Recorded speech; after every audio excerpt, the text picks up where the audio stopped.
Welcome. It's the episode 1 of my podcast, and today I got Mr. Josh and Mr. Sam joining me, and we're just going to talk about the loveliness of life and also the bad parts of life and everything in between. But can you guys please introduce yourselves for me? Yeah, my name is Josh Vigil. I am a realtor out here in the Antelope Valley area. I've met Jordan about a year and a half, 2 years ago through Irvin, and we've hit it off ever since then, and he's been trying to get me on his podcast, and here we are now. Yeah. I like that. Yeah. Sam Medina. I am a data analytics manager by profession. I met Jordan Irvin through Josh, really through the sale of my home. I've known Josh. Josh and I, we go back over a decade, so we've been very, very close friends ever since. We worked together for many years, and happy to be here. Yeah. And then we got Irvin on the soundboard. There he is. Yeah. So Irvin is really the whole reason why I'm even able to do any of this. Absolutely. You know, met him by chance. It was beautiful, and everything's been dope since then. Yeah, that's awesome.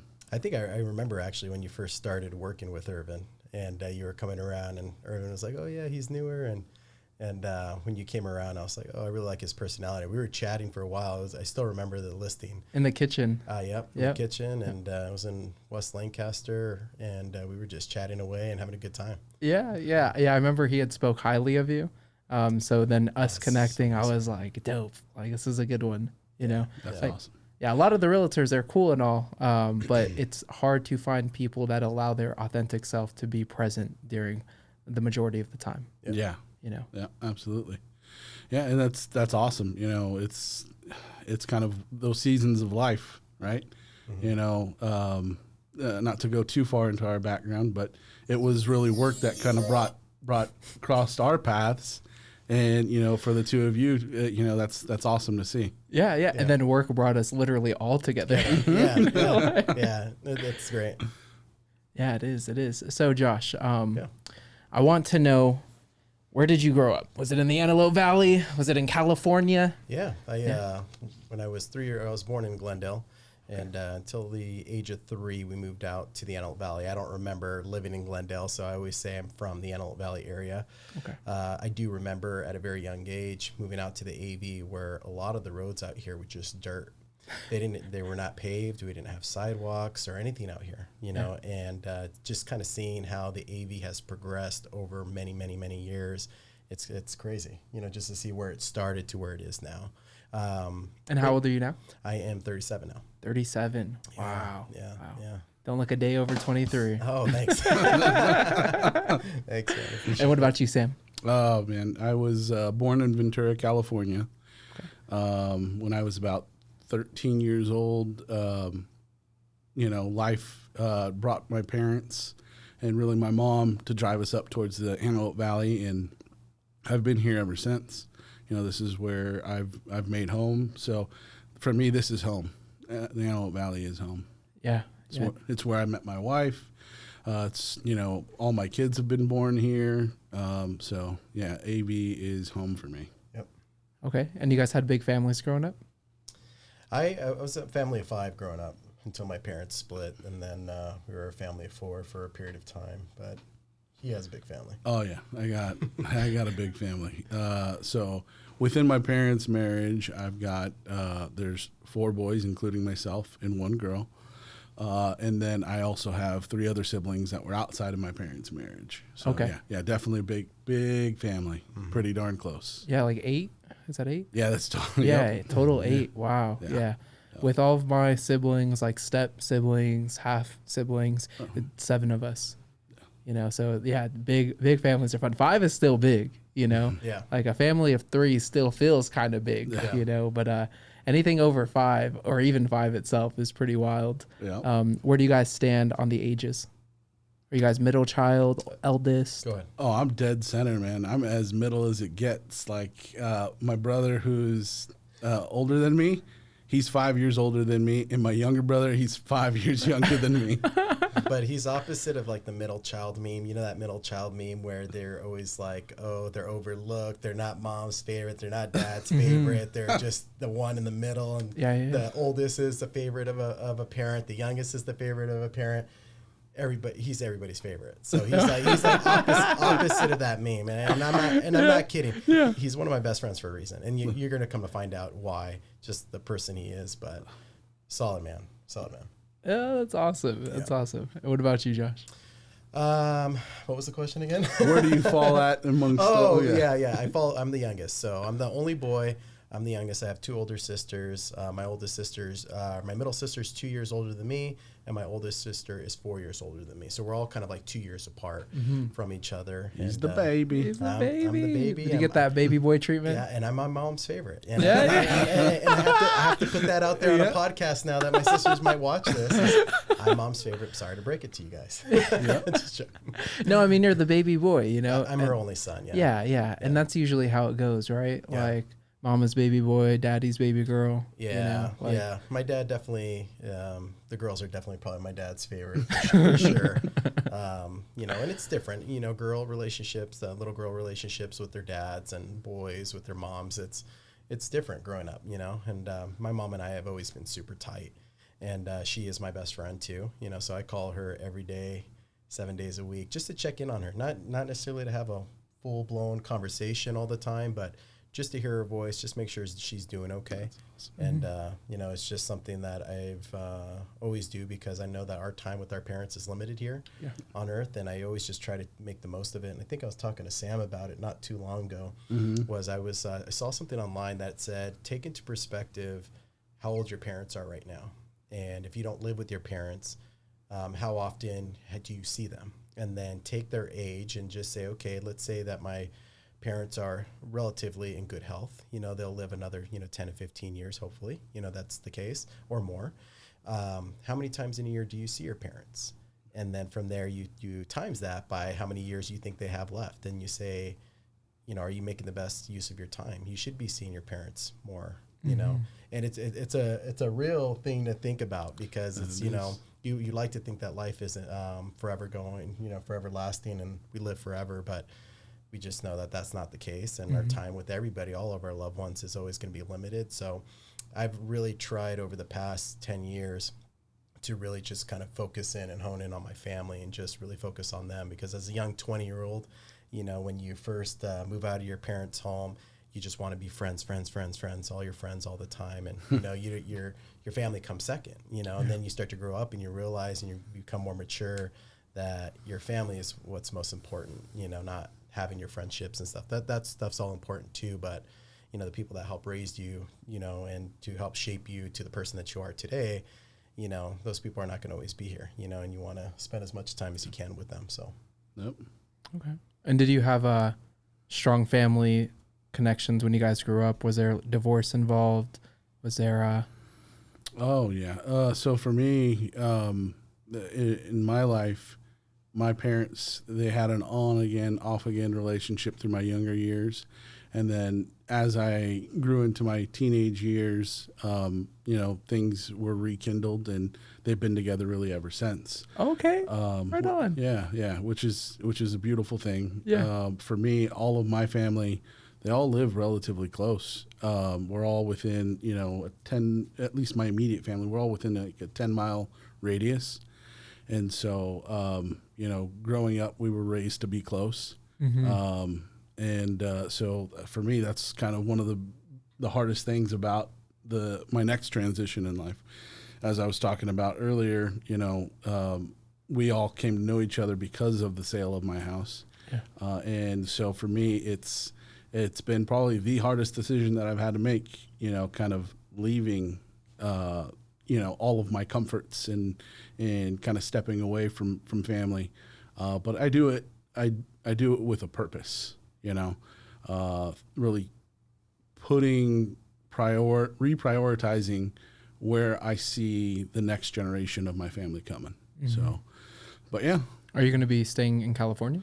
No, I'm heading off to Kansas City, Missouri. Ooh, Ooh, Yep. Kansas. Yep. He's a Chiefs fan now. They're getting a good one. Never. No, but so I've been in Southern California my whole life, you know, and so I'm going off into what is the great unknown. We don't have a whole lot of family out there. We've got, you know, less than a handful of related family members out there. We've got a couple of nieces and my nephew out there. But you know, I'm really uprooting my wife and my kids. This was a decision that me and my wife had to pray on. We had to really evaluate, you know, where do we want the future of our family to go? What opportunities do we want to be able to provide for our kids? And all of those factors weighed heavily on our heart because it's so, we've got so much comfort here, right? We've got so much family support. To make a move like that, it's scary. It's more than we could anticipate, and we're starting to process through a lot of those emotions. You know, we're going to do it together, and we're going to see what life has in store for us. Yeah. Very exciting stuff. To add to that, when I got away from my family for a little bit, when Christy and I first got married, and we went off to Bakersfield because she had got her internship as a new nurse, a new grad nurse, and the program was out in Bakersfield, and we left. I really felt like that strengthened my relationship with Christy because we only had each other to kind of depend on. We didn't have outside family nearby that we could call and say, hey, can you help us out with this or that? We had to figure it out on our own, and it really strengthened us. And I think that he's going to encounter that because even though a lot of people go to him as the anchor to kind of, hey, Sam, can you help us out with this or that? Now it's his sole focus is going to just be on his family, you know, and he's going to have to rely on all his siblings here to make sure mom and dad are taken care of. And when he's out there, he's just focused solely on his kids and his wife. And I think you're going to come to realize that when you're there, that your relationships are already amazing as they are. Just watching him as a father and a husband to his family is amazing to see. But it's just going to be so much more stronger. I just know because now he's going to be there and it's just like, hey, it's us five versus the world essentially. Yep. There's that aspect of it too. And, you know, like we've talked about, the fact that my family is so close, we've already got a number of people already lining up like, hey, I'm going to come visit you. And if you like it, then we'll be right behind Following you. Yeah. So you're kind of moving the tribe. Yeah. We'll see the way it all shakes out. You know, I'm a firm believer in what's meant to be will be. You know, I've witnessed it throughout my entire life. You know, the different people that I encounter and come across, it is right for the season, and I take it all in stride. You know, so. Is there a defining reason why you're making the big move? It's not one defining reason. It's really a culmination of a lot of different things. You know, it's part of my upbringing. There's certain things that I want to basically break generational curses and really set the tone for the next generation. And so, you know, I look at my kids and I know what I want for them. You know, there's so much that I can do as a father to kind of put them on a particular path. But what I can do is try to provide for them the best possible environment.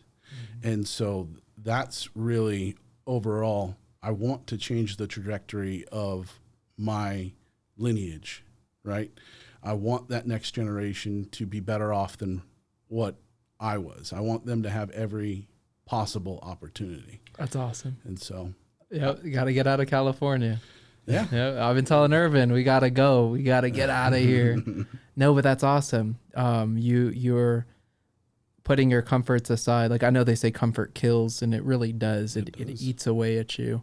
But the idea that you're taking these steps to break these generational curses, that's big, man. So people don't even like hearing those words put together, you know, generational curse, like, oh, well, I can't do anything about it, you know, but you are showing that you can take the steps to do that. That's really awesome. I think there's very few people that go about it that way.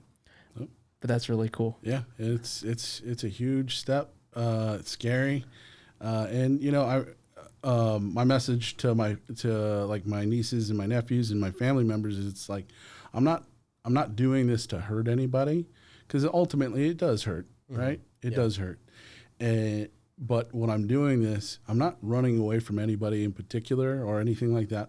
I'm chasing a future, and so I hope my hope for them is that I inspire them to go ahead and see what else is out there in the world, find their place in the world. You don't have to be just drawn and stay in the Antelope Valley. Yep. You have a whole world that you can expand to, and you know, whatever is going to give you the best quality of life for you and your future, jump on it. Yeah. Absolutely. And don't be afraid. Don't be afraid, you know, take those steps.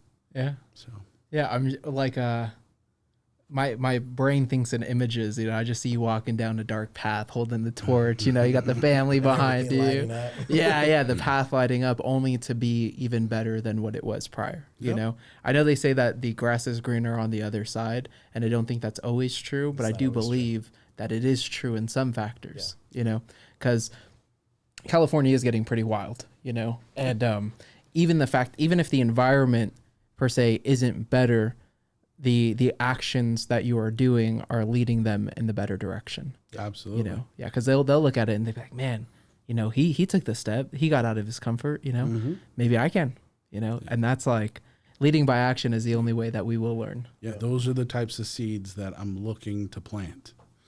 And we'll see what fruit comes from it.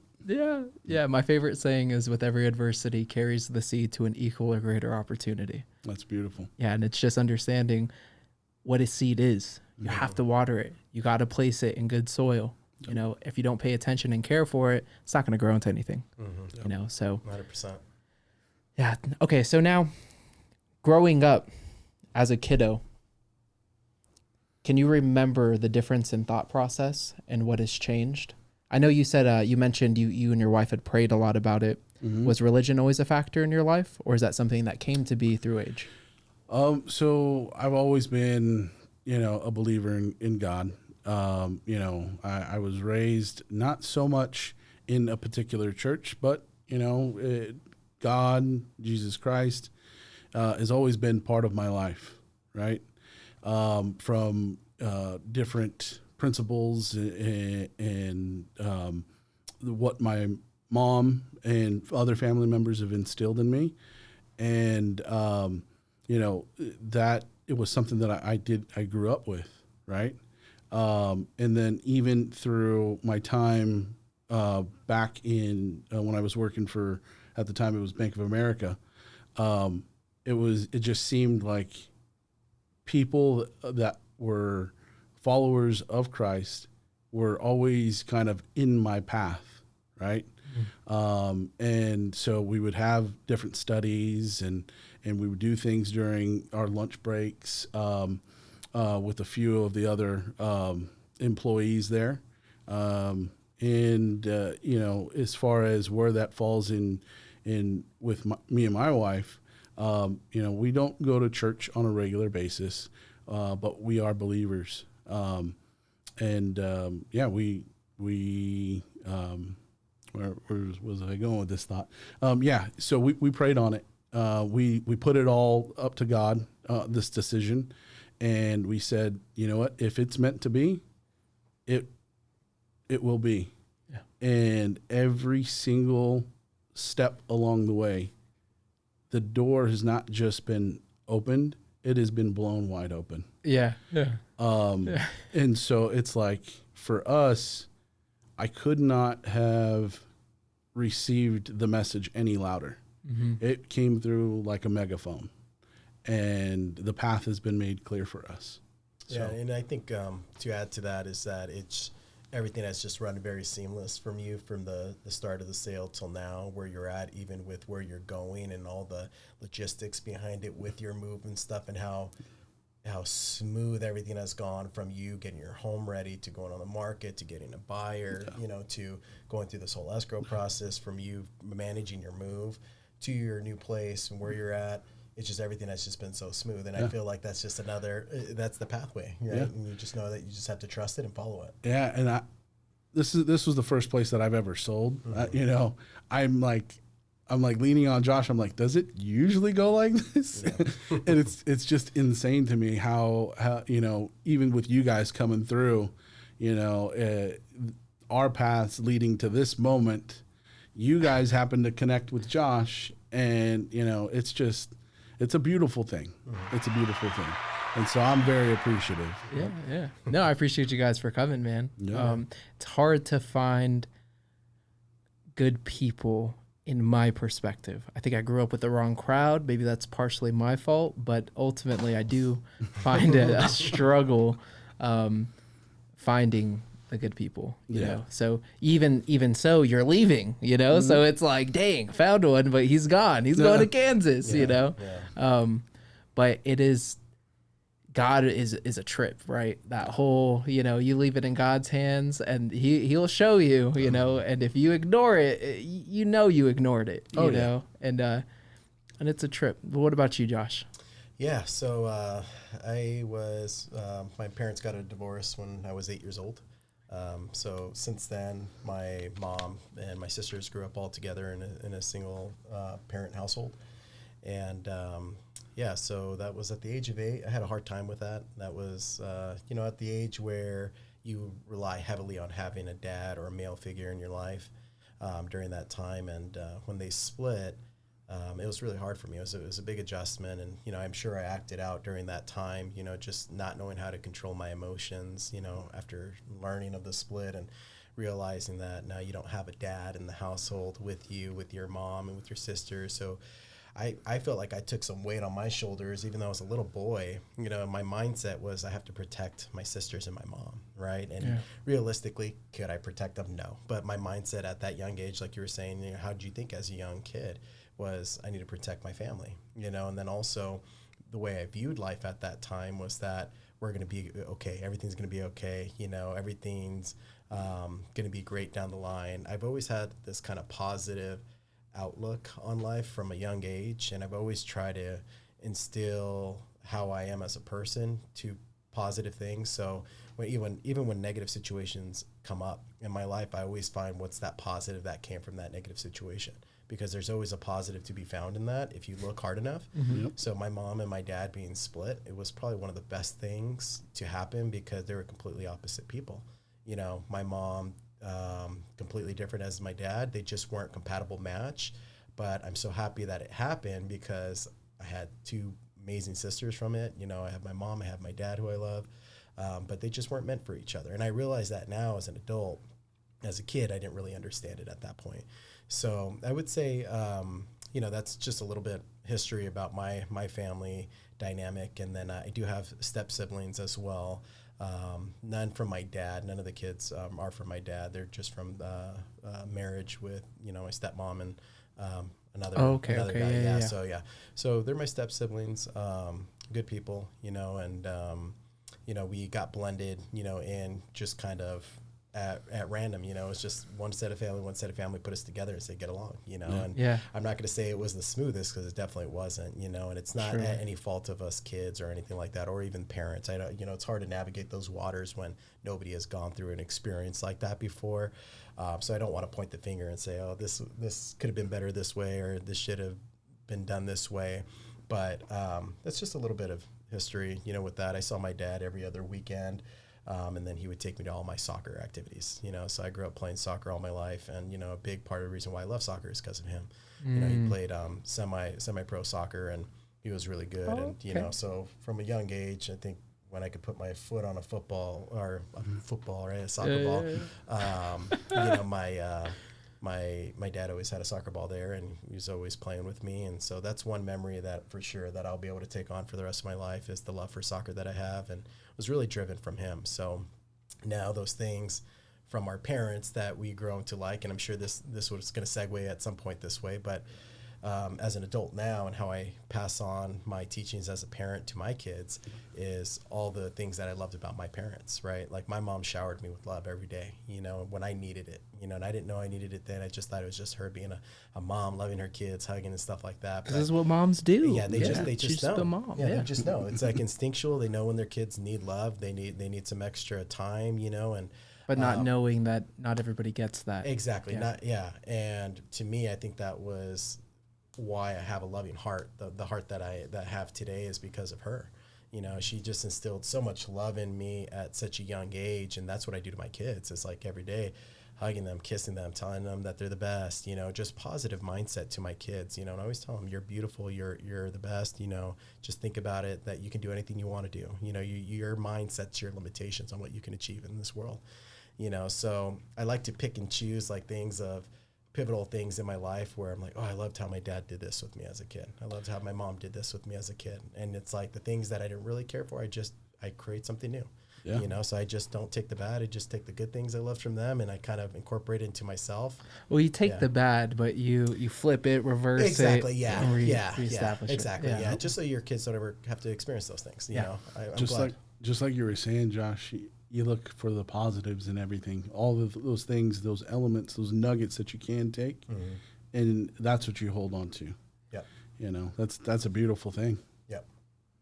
So yeah, that's a little bit about me. But when it comes to the religion aspect of it, I was baptized originally. A lot of people don't know this. I was baptized Mormon when I was younger. Oh, yeah. Okay. Yep. So my dad's side of the family, they're Catholic. My mom's side of the family, a majority of them, not all of them, are Mormon, and then some are Christian.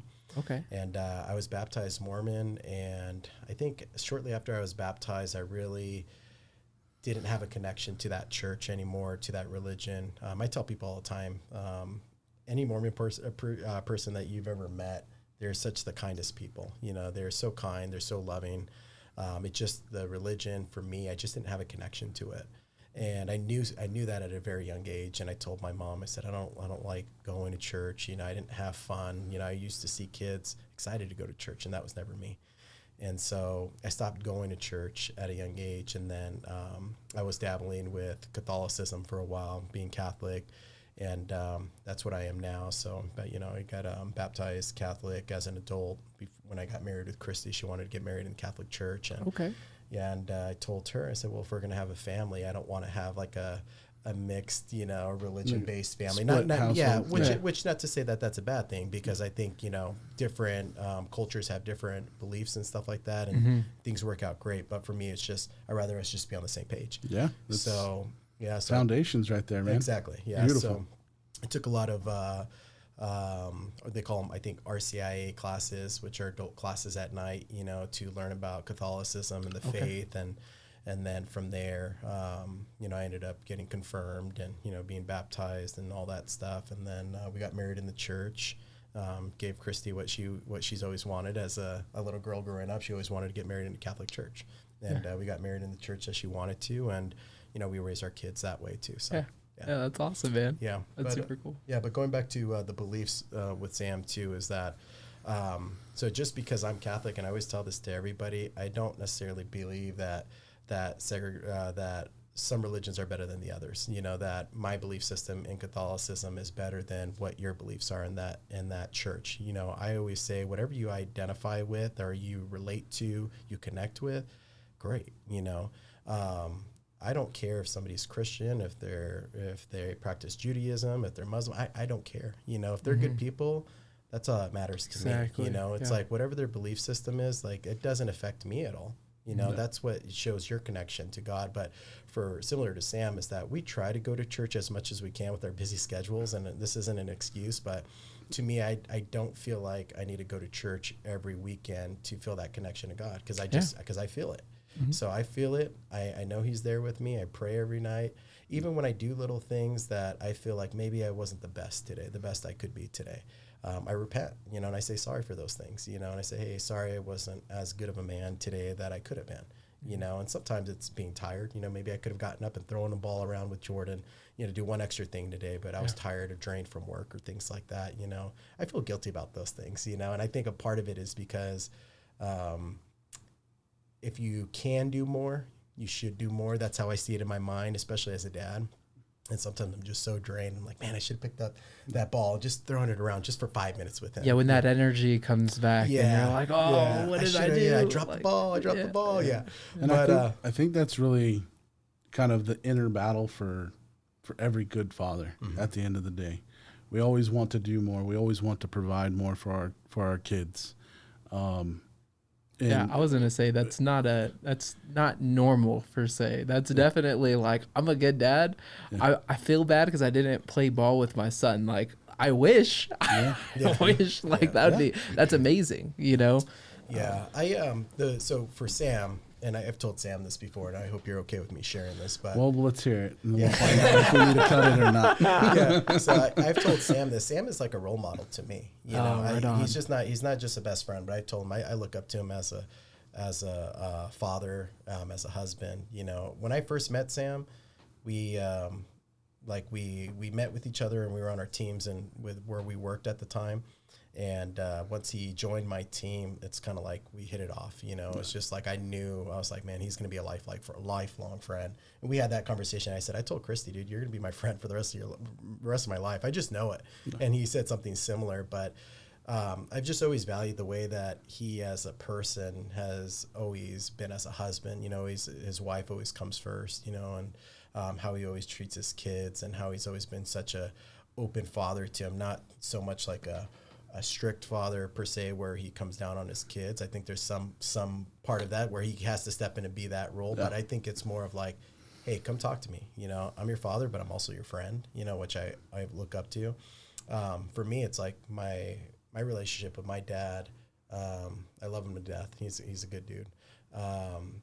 But I didn't have my dad every single day there with me. So part of how I father is based off of what I believe, you know, to be a good father, you know, what I missed out, or I feel like I missed out on as a kid growing up, that I don't want my kids to ever experience. So it's like I want to be an active dad. I try not to ever miss any of my kids' award ceremonies, which I'm so upset with myself because Sophia just got an award this past week and the teacher didn't tell us. So those moments are tough. Oh, that was the first award ceremony I've missed. You know, ever. Ever. And I've been at every single thing of hers, from dance to Jordan too. It's just I will work my schedule around being there for my kids, because I think it's important when your kids walk in, you know, or they see other kids with their family members there, and they look around and then they see you, and the smile, the excitement, It's just like, you know, I didn't always have that because my mom was working all the time. You know, she was working 2 jobs, sometimes late at night. And my oldest sister was taking care of us while my mom was working 2 jobs to make things work, you know, for our household, to have a house over our heads, clothes on our back, food on the table, all those things. And I think that's really what's kind of driven me to kind of, you know, be as good of a parent as I can. But looking at Sam, you know, it's like when I think about like, okay, am I doing a good job as a parent? I kind of look at him and say, like, this is what Sam's doing. It's working for him, you know. I just try to mimic some of what his qualities are, and just hope that everything works out the right way. And you mentioned something there, Josh, and, you know, it's like, as, you know, we have different relationships with our dads. And, you know, there are certain things that, you know, yes, we take some of the positives, and, you know, there are certain gaps, right? Mm-hmm. Things that we felt we could have used more of. So taking the positive out of that situation, you know what you wanted as a child, mm-hmm. and where you try to emulate some of that, you know, to give that to your kids, and be there in ways that we may not have had the fortunes of having, mm-hmm. you know? And so it's beautiful to see the way Josh is there for his kids. He's a very, very proud dad. And it's a beautiful thing seeing just your interactions with them, the hobbies that you pick up with them. It's amazing to see the husband, the father that you've become. And you know, we had just, right around his wedding time, we had just started working together. Mm-hmm. And I got an invite to the wedding. And it was a very, very beautiful wedding, by the way. Yeah, but it's just like when you know, like I met you, and I was like, I really like Jordan. Jordan's a good guy. You can tell you just have a good heart. Similar with Irvin. Irvin's a solid guy. You though, didn't she say that when you met your wife, you knew she was going to be your wife? Oh, I knew. Yeah. Oh man, it was like automatic. So kind of going into that real quick, not to Yeah. make it all about me. Sorry, No, Sorry, no, I'm going to throw it back on you right now. Oh, I'll chime in and talk about my wife right Yeah, after. yeah, go ahead. She's gonna watch this. I'm like, "What's up, Sam? Why didn't you talk about me that much?" No, yeah, with Liz, or sorry, Liz. What's going on here? Oh, this is a good turn. The mic caught that. That's a hot mic. Hot mic. No, with Christy, when we first started dating, I had dated other girls and stuff, and nothing serious, you know. But when Christy came into my life, I knew, you know, it was just like you hear about how people walk in, and it's just they just have a connection right away. I'm very big on connections and energy and stuff, and positive energy. I like to surround myself with people that have good energy, you know, and have good hearts and stuff like that. I like to, you know, they say you are the company you keep. Mm-hmm. When I first met Christy and we first started dating, just a kind of a funny story. I didn't ask her out on a date, so we were all hanging out with mutual friends for a while. I knew that I liked her. She knew that she liked me, but I didn't want to ask her out on a date because I was like nervous. And I was nervous to ask her out on a date. And one day she told one of my old buddies, "Oh, is Josh gonna ask me out on a date, or am I wasting my time?" Yeah. And so I was like, okay, like she knows what she wants, you know, like she's not scared to voice her opinion with it. So we went out on a date, and after that, man, it was from there. I just knew. It just knew. It was just, we knew like a few months in, we were like, we're gonna spend the rest of our lives with each other. So, yeah. Oh, yeah. Now back on Sam. Now back to me. So, my wife and I, when I first came out to the Antelope Valley, I had my best friend at the time. I went and stayed with him for a little bit, and my wife happened to live 2 doors down, and I was 13 at the time when I first met her, had turned 14 when I finally was like, hey, you know, I really like you. And we were just kids then, right? We're definitely not the same people that we were. But from the moment that I saw her, I saw the way she was, even as a kid, I could recognize just purely by the way she respected her parents. I could see the values, the family values that were instilled in her. And that was one thing that kind of was somewhat lacking within my own family. And I knew that, even as crazy as it sounds, as a 13, 14-year-old kid, I had already known that that's the type of person that I wanted to spend my life with. And you know, we started dating at a very young age, and for the most part, we've been together ever since. Of course, you know, you got those teenage years where, oh, you know, we're gonna take a break, and you know, it is what it is. Yeah. But you know, since we were kids, I knew that she was the one, and I feel so blessed to this day that I will have her as my partner, and yeah, it's something that I cherish, because as a kid, like I was mentioning, you're not the same person. You have completely different mindsets from when you're in your teen years to your young adult years. And now here I am at 38, and my life has been so blessed that I've got to grow up with my wife, and I'm still pursuing her. I still love her more every single day. And and even embarking on this new journey, it's like, okay, you know, here's more opportunities to go out and date and explore together.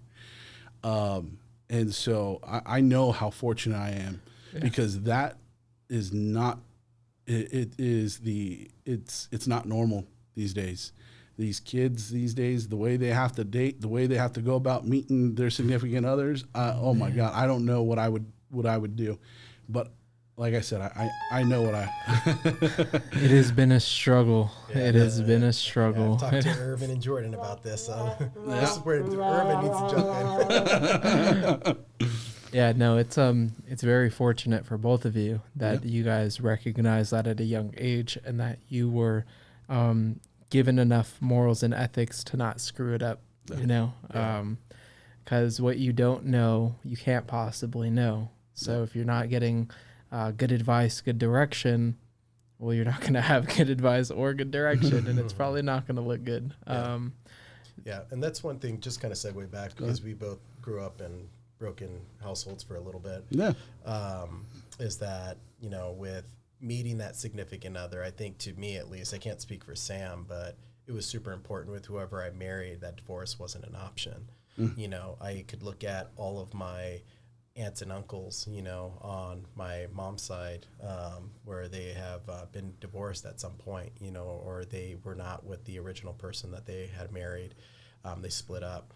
And I remember looking at that and like, man, like that's crazy. That's all I know is divorce, with couples that I've seen. And for me, it was really big that when Christy and I decided, when I decided that I was going to propose to Christy and we got married, is that we're going to make our marriage work one way or another. It's like marriage is not an easy thing. And I tell people that all the time. It's not for the weak. It takes effort. It takes commitment. It takes trust. You have to honor your wife, your husband. You need to be for that, be there for them. Like the way to look at it is that you guys are each other's number one cheerleader, throughout life. You have to build them up. You're there for them when they need it. When they need some help, you jump in and you help them. But to me, I think that when I married Christy, and my mindset was that we're never going to get divorced, like we're going to make it work somehow one way or another if we ever run into bumps in the road.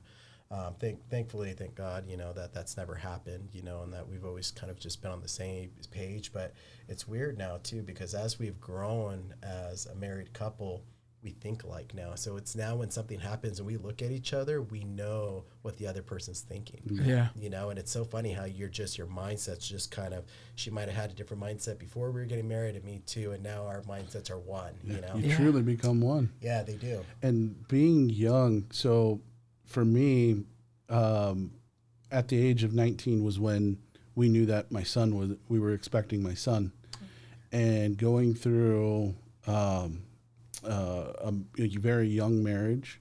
We got married when we were both 19, and those younger years, it's different dynamics. Because you've still got a lot of maturing to do.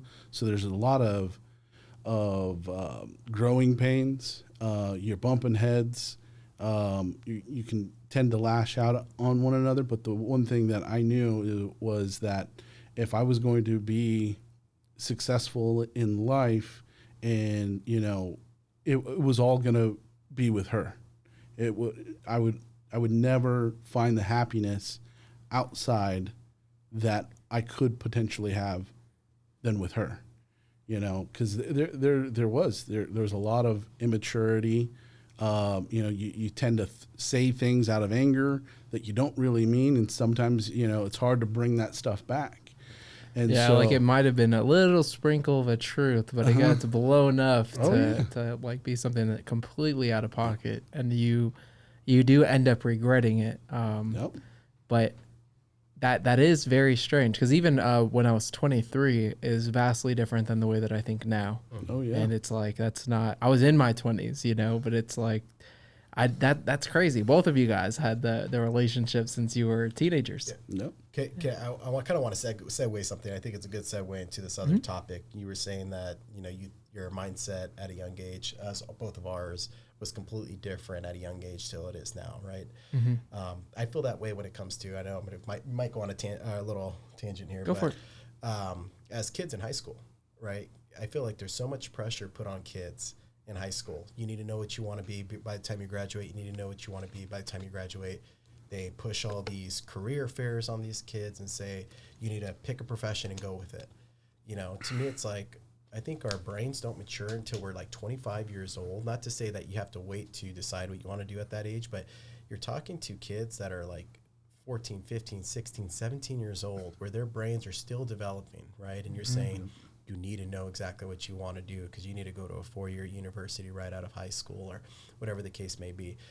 I'm going to tell my kids when they get to that age is that, do you know what you want to do? No, you don't know what you want to do? That's fine. Okay, we're going to get through high school. Do your best in high school. And then after high school, we'll go to a 2-year JC.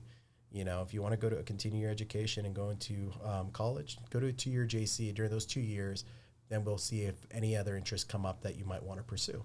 Yeah. Right. So you're knocking out your AA, and then while you're still maturing, your brain's still maturing, and you're still figuring out what your likes or interests are. At that point in time, that you can figure that out during those 2 years that you're still at home and you're going to school and working towards those things, But I don't know how you guys feel about that, but I feel like there's so much pressure put on kids at such a young age. I know for me it was. I remember they had the Navy and the Army. Remember they used to bring them into our high school all the time, and they would say, We want you. We want you. You can sign up now at 17 years old with your parents' signature, and right when you turn 18, we're going to ship you off to boot camp. Got that ROTC. Yeah. Well, they had that too at our school, but it's just like, at those young ages, like a lot of these kids, they don't know what they want. They just know that they want a good profession where they make good money to where they can support their households. I know that's how I thought. It's like I want to do whatever in this world that's going to make the most amount of money so that I can provide for my family. Because I grew up not, my mom provided for us what we needed. But I didn't want my kids to ever experience any of the struggles that I had growing up. And that's kind of what instilled me to be such a hard worker, is that my kids understand, one, I'm teaching them the lesson of hard work, that when you work hard, that you can provide, you can build a nice life for yourself. But also, I don't want them to ever experience those hardships, but I want them to be educated on it, right? So I want them to understand that, hey, these are ways that your life can turn out if you don't do these things. If you make wrong choices in life, this is where it can lead you. But I don't want them to ever encounter any of the difficulties growing up as a kid that I did. And that's what kind of really pushes me to work so hard, and what pushes my wife to work so hard, for our kids, is so that they have everything that they need to be the best kids that they can be and have the best upbringing that they can. But what do you guys feel about that part on the high school portion of it, with just like the mindsets and pushing? I'm really big on brainwashing. Okay. It's very scary. So I did breakdancing 13 years. And what I noticed was that music itself brainwashed a lot of people that don't think a lot. And if you're not asking yourselves questions, your brain isn't trained to think in that kind of way. So then you're allowing yourself to be dictated by lyrics in a song, moods and frequencies. And then even in television, where monkey see, monkey do creatures. He watched you. He said, I could be a better father. Look at what he's doing. I could do this too. It may not be the same way, but that's how we learn, as humans. So when you have people that are coming in and they're like, I'm strong, I'm doing my duty, some kid that's like, I purpose. I want purpose. They fall into that and they get drawn in. Just realistically, how I got drawn into dancing, it took many years to realize that it was an escape of mine that I had romanticized, because it gave me culture, community, acceptance. And then it was a big point in my life when I was like, oh no, I think they got me. I think they got me, and it was like, dang, like I was really doing that. And not saying that everyone that break dances is getting got or anything, but when it boils down to what are we truly accomplishing? There is so much power behind that cliche, you are who you hang out with. Like as kids, we didn't want to hear that. Those are our friends, Accept them for who they are. Yeah, exactly. But there's a lot of truth to that. And even us as adults, if you want to be successful, hang around people that are doing the things that you aspire to, hang around those positive people. So yes, it's a cliche, but it's true in so many ways. And, seeing my kids in their different phases of their lives, like I can see myself in them so much, how protective they can be over their friends. I remember being that same kid saying, no, these are my friends and they're doing this, so I'm going to want to go do that. And as a father, it's like, okay, well, where do I find that darn balance? I need to be there to protect them, but then I also need to give them some space so that way they can make some of those mistakes and really start to learn to make the judgments for themselves. Yeah. I love that, man. I love that, because that's what you said there is like hits the nail on the head for me, is that I'm really big on sometimes you got to let your kids make mistakes, right? If you know they're making a mistake and that they're going to realize they're making a mistake and you always prevent that mistake from happening, they're not going to learn from it, right? So sometimes you have to see failure or you have to experience some hardship to realize, okay, I get this. This is why I can't do this. And like you said, it's like with your kids, you know, they have friends that you may not necessarily approve of them say, hey, those are the friends I want you to surround yourselves with. But you also have to understand that when we were young, we had those friends too. You know, I had all different types of friends. I had very nerdy. I was very, very, I had a very diverse group of friends, from skater friends to punk rock friends to rap friends, you know, to all these different, you know, genres. But I just liked people. Yeah. I saw it as just they're people, you know, and I never saw it as like, I could be influenced by all these people, because at that age, I'm not thinking about that. You know, I think I'm thinking for myself, but like you said, I might be seeing something and not thinking for myself and may say, oh, I want to do that too. Yep. Right. And it kind of sways on you. So I think that's awesome. And just kind of giving your kids enough of that space to kind of, you know, make those decisions for themselves, but, you know, but also still watching over them just to protect them if you need to step in. And it is a difficult balance. As parents, we're not going to be batting 1,000. Mm-hmm. There's many things, many regrets that I have, even as a father. And, you know, those are things that I'm going to have to live with. I take responsibility for, and I have to have open and honest conversations with my kids when I do mess up. Mm-hmm. You know, I think that aspect of it is very important. And, you being know, accountable, vulnerable, and letting them know I'm just a human. Yeah. Yep. I make mistakes too. Yeah. Yep. Yeah, because your kids look to you like they're a superhero. You know, that's how they look up to you. You know, whether you see it that way or not. You know, and I know how I looked up to my mom. You know, my mom was my superhero, 100%. You know, like my dad was there, but like if I was ever in problems, I know I could always rely on my mom, even if the fault was mine. You know, I got in trouble at school. I did something I shouldn't have done at school. My mom was there kicking down the door. My son would not do this. My son would not do that. And Josh is like, I did. You're right, Mom. You're right. Yeah, I wouldn't do that. Yes, let's go, Mom. Exactly. You're awesome. Yeah. And, you know, I tell her that all the time, because I say, you know, without having that in my system, I wouldn't really have had anybody that I felt like was in my corner defending me, even when I was in the wrong. And I told her, I said, I apologize about those times you did that, because I was in the wrong with certain things that I shouldn't have done at school, you know. And she was there to always back me. There was never any hesitation in her mind. But going back to what you said, is that I think as, like you were saying, like as parents, as fathers, we want to be the best that we can be, you know. And I'm a very reflective person, and I will think about how my day went, how my interactions in those days went with people, conversations I had with people. Did I say something that may have been misconstrued that could hurt somebody's feelings? Like, I really care about how people feel. And I think that's another thing too, with like us as parents, as dads. I care about how my kids feel too. And it's like, did I do something I shouldn't have done, or could I have been a little bit better as a father here? Or you think that because something happened with your kids at one point, you kind of hold the weight of that because you're the head of the household, or per se, right? Or you feel like that you hold that on yourself. But I think that's just like you were telling me earlier, you just wanting to be the best dad you can be. Yep. You know, you're just kind of being accountable and accepting those things and say, hey, you know, I understand maybe I could have done a little bit better there, but there's so many dads out there that you have to look at that don't have any part of their kids' lives, you know, are not even in the picture. And to me, it's like, I've never understood it. You know, I've never understood it. From the first time I laid eyes on my daughter, you know, in the hospital, it's just like, I don't understand how parents can just, you know, bring a kid into this world and not want anything to do with their kids, or, you know, or just leave. Because to me, it's like, how? Like, that's you. You know, you brought this baby in this world. Like, that's a part of you. How could you just leave? You know, so I think that's kind of what drives me. I can't speak for Sam, but to me, from what it sounds like, also what drives him, he just wants to be the best parent he can be. And, you know, with that comes, you know, like you said, comes the taking the brunt of, you know, maybe I didn't do this right, and you're a little hard on yourself, you know, sometimes. And so I just want you to know that I see you as a dad, and I see you as a husband, and I love looking up to you, man. Like, you know, you're one of the best people I know in this world. I just want you to know that, man. And don't be hard on yourself, because we all are. And, you know, we live in a hard world. Yeah. Life is hard, you know.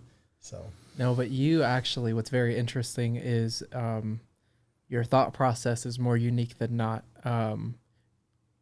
You're going through daily self-actualizations. mm-hmm. We're not innate to it. We don't do it automatically. That's something that we have to do consciously. Mm-hmm. And a lot of people that feel regret when they get older is generally because they weren't doing those daily check-ins. Mm-hmm. You know, and it's like, who am I today? How have I changed? What's changed from the last 10 years, last 5 years, even last year? You know, am I this individual that I'm proud of right now, or am I becoming the individual that I despise? Mm-hmm. You know, and you doing those daily check-ins, it's not, a lot of people don't do it. Yeah. You know, even in the topic of self-actualization, people turn cheek real quick. Yeah. You know, so that is really, really healthy. And even if you give your children that, that is huge, and that will shape their lives far more than you could ever shape their lives. Yeah. You know, which is awesome. Yeah. You know, that's really cool. Yep. And do you do the same kind of daily check-ins as well? It may not be daily, but you know, every evening, you know, whether it's before I go to bed or, you know, I go through different things internally that I'm grateful for. Mm-hmm. You know, whether it's family, you know, it could be, you know, a certain thing that got accomplished. Yeah. But yeah, you know, it's the showing that gratitude. Mm-hmm. And He's really good at it, by the way. Yeah. Like, and I mean that like in all sincerity. Like, he's sent me messages out of the blue. You know, when we haven't talked in a week or so. Hey, bro, just want to let you know I love you. You know, I was thinking about you. Hope you're doing well. Things like that. Yeah, you know, yeah. And like those things, you don't find that in every people. You know, in Yeah. people. You know, and it's like he's very conscientious of those things and things that he's grateful for. He will tell you. You know, that's what I love about Sam. yeah, and you know, it's important to tell those people that you love that you love them. You know, showing that appreciation. Yeah. That to me is my way of doing those checks. Mm-hmm. You know, and it doesn't even have to be things that people have necessarily done for me. If you just have an appreciation for somebody, you need to tell them, because we're here in one moment and we can be gone in the next. 100%. You know, I myself from a young age, I've dealt with a lot of loss in my life. And so I've always had the protector mentality, the servant's mentality. And so it's important to check in with those that mean the most to you. And definitely Josh is one of those guys. We've leaned on each other through some very, very difficult times. Mm-hmm. And so I'll always have love and appreciation for this guy. And yeah, you know, just reaching out to those, because you never know what people are going through. You don't know what thing is gnawing at their heart in any particular moment, you know. So it is important to show kindness, to show that appreciation, to show the love, because it can all be gone and taken from us in an instant. Yeah. And we live in a hard life. You know, life is hard. You know, we all have our internal struggles, things that we want to be better as, you know, as people. And to me, I take it as, why not build people up? You know, build people up. Life is hard as it is. Yep. There's so many people trying to tear other people down out there.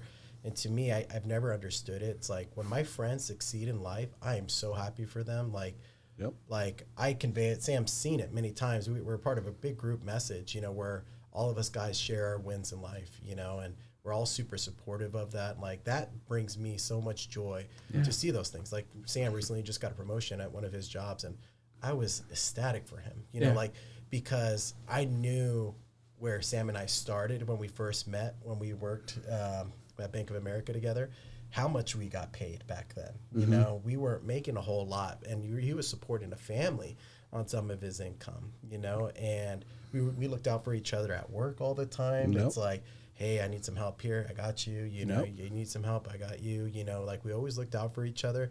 So like, you know, seeing Sam advance how far he has in life from where we started, you know, starting off at $10 or $11 an hour on a call center. doing hard work.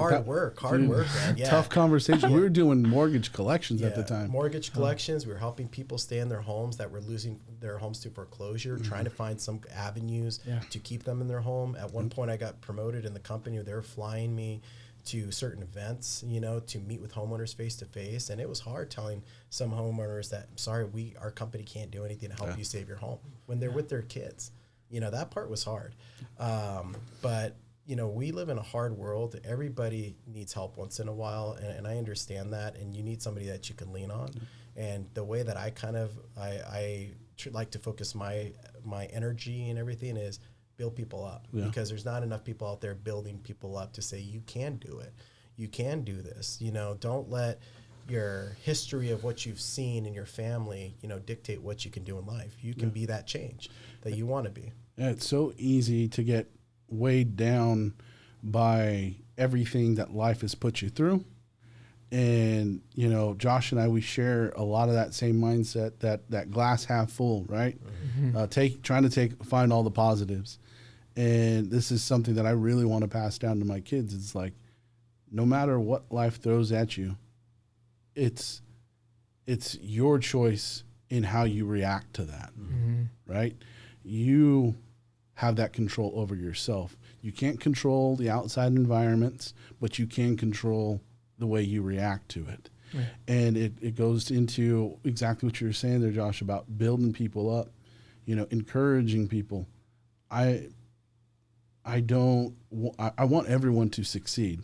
I want you guys to continue to grow and do well, and that's part of why we're here. We want to see that success. Yeah. It's a beautiful thing, and it's the same thing, it's so easy to fall into like that victimhood mentality and blame other people or other circumstances. And not take accountability for the way you responded to those things. Yeah. And so if you can flip the script, as a person, if you can find a way to flip that script and say, you know what, regardless of whatever outside thing is currently happening to me, I'm going to go ahead and rise above it, and I'm going to work through it and continue to press forward. Find that energy and find that strength to just, you know what, all I got is one step in me today. I'm going to go ahead and take that one step, and it's progress forward. Yeah. And to kind of add to that, to the other side of the spectrum of it, because I used to think that victim kind of thing too, like where, everybody can do what they set their mind to, right? You can do it. Anybody can do it and stuff. And I used to say, if I was able to do it, where I worked my way up in a company making X amount of dollars a year, the reason why I became in real estate, I don't know if you know this, but we got laid off from Bank of America when they closed these buildings out here locally.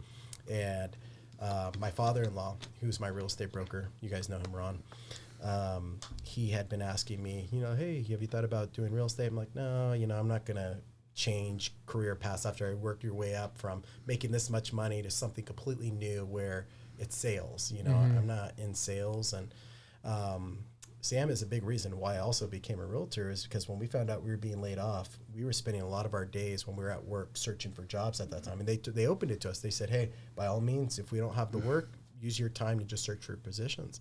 And we were searching for positions, not getting callbacks at that time. It was really hard. Yeah. And Sam looked over at me one day, and I remember this. We were in this little cubicle office that could fit like 4 or 5 desks all in one big shared office space, similar to this. Yeah. We had cubicles that were split. And Sam looked over. He's like, Josh, you should be a realtor, And I was like, what? And I said, what makes you think that? He's like, I just know you'd be good at it, And it's like I never had really given myself time to think about it that much in depth, because I was like, nah, I said Ron has mentioned it before, but it's always just not been a thought, like something I never thought I would go down that path. And he was like, you would be good at it, man, honestly. Like, you should really consider it. You should really consider it. After him saying that, we were just expecting our daughter, Sophia, shortly after we got into a contract position. We actually got laid off Bank of America, got hired by these consulting firms that put us back doing work on the same projects that we just got laid off from Bank of America. Wow. So now we're doing the same work, but we're contractors now, hired through a third party. And then when our contract was coming up, I just had my daughter, And I didn't really, so for me growing up, I always had my grandparents that were retired. So my grandparents would help my mom a lot with like watching us, picking us up from school, things like that. And we didn't have that, all of our, grandparents, for our kids, are still working, And so I didn't feel comfortable leaving my daughter, that's 3 months old with somebody that I don't know to watch them, they can't communicate for themselves, So at that point I said, okay, I need a job. At that time we were testing every weekend throughout the month. So we used to do software testing. Yeah. We turned over every possible rock. Yeah. Like we were willing to do anything at that point. Oh yeah. We had worked our way from like, I know it's going to sound weird, but we worked our way from being on the phones to be software testers, for all the bank applications on the mortgage side.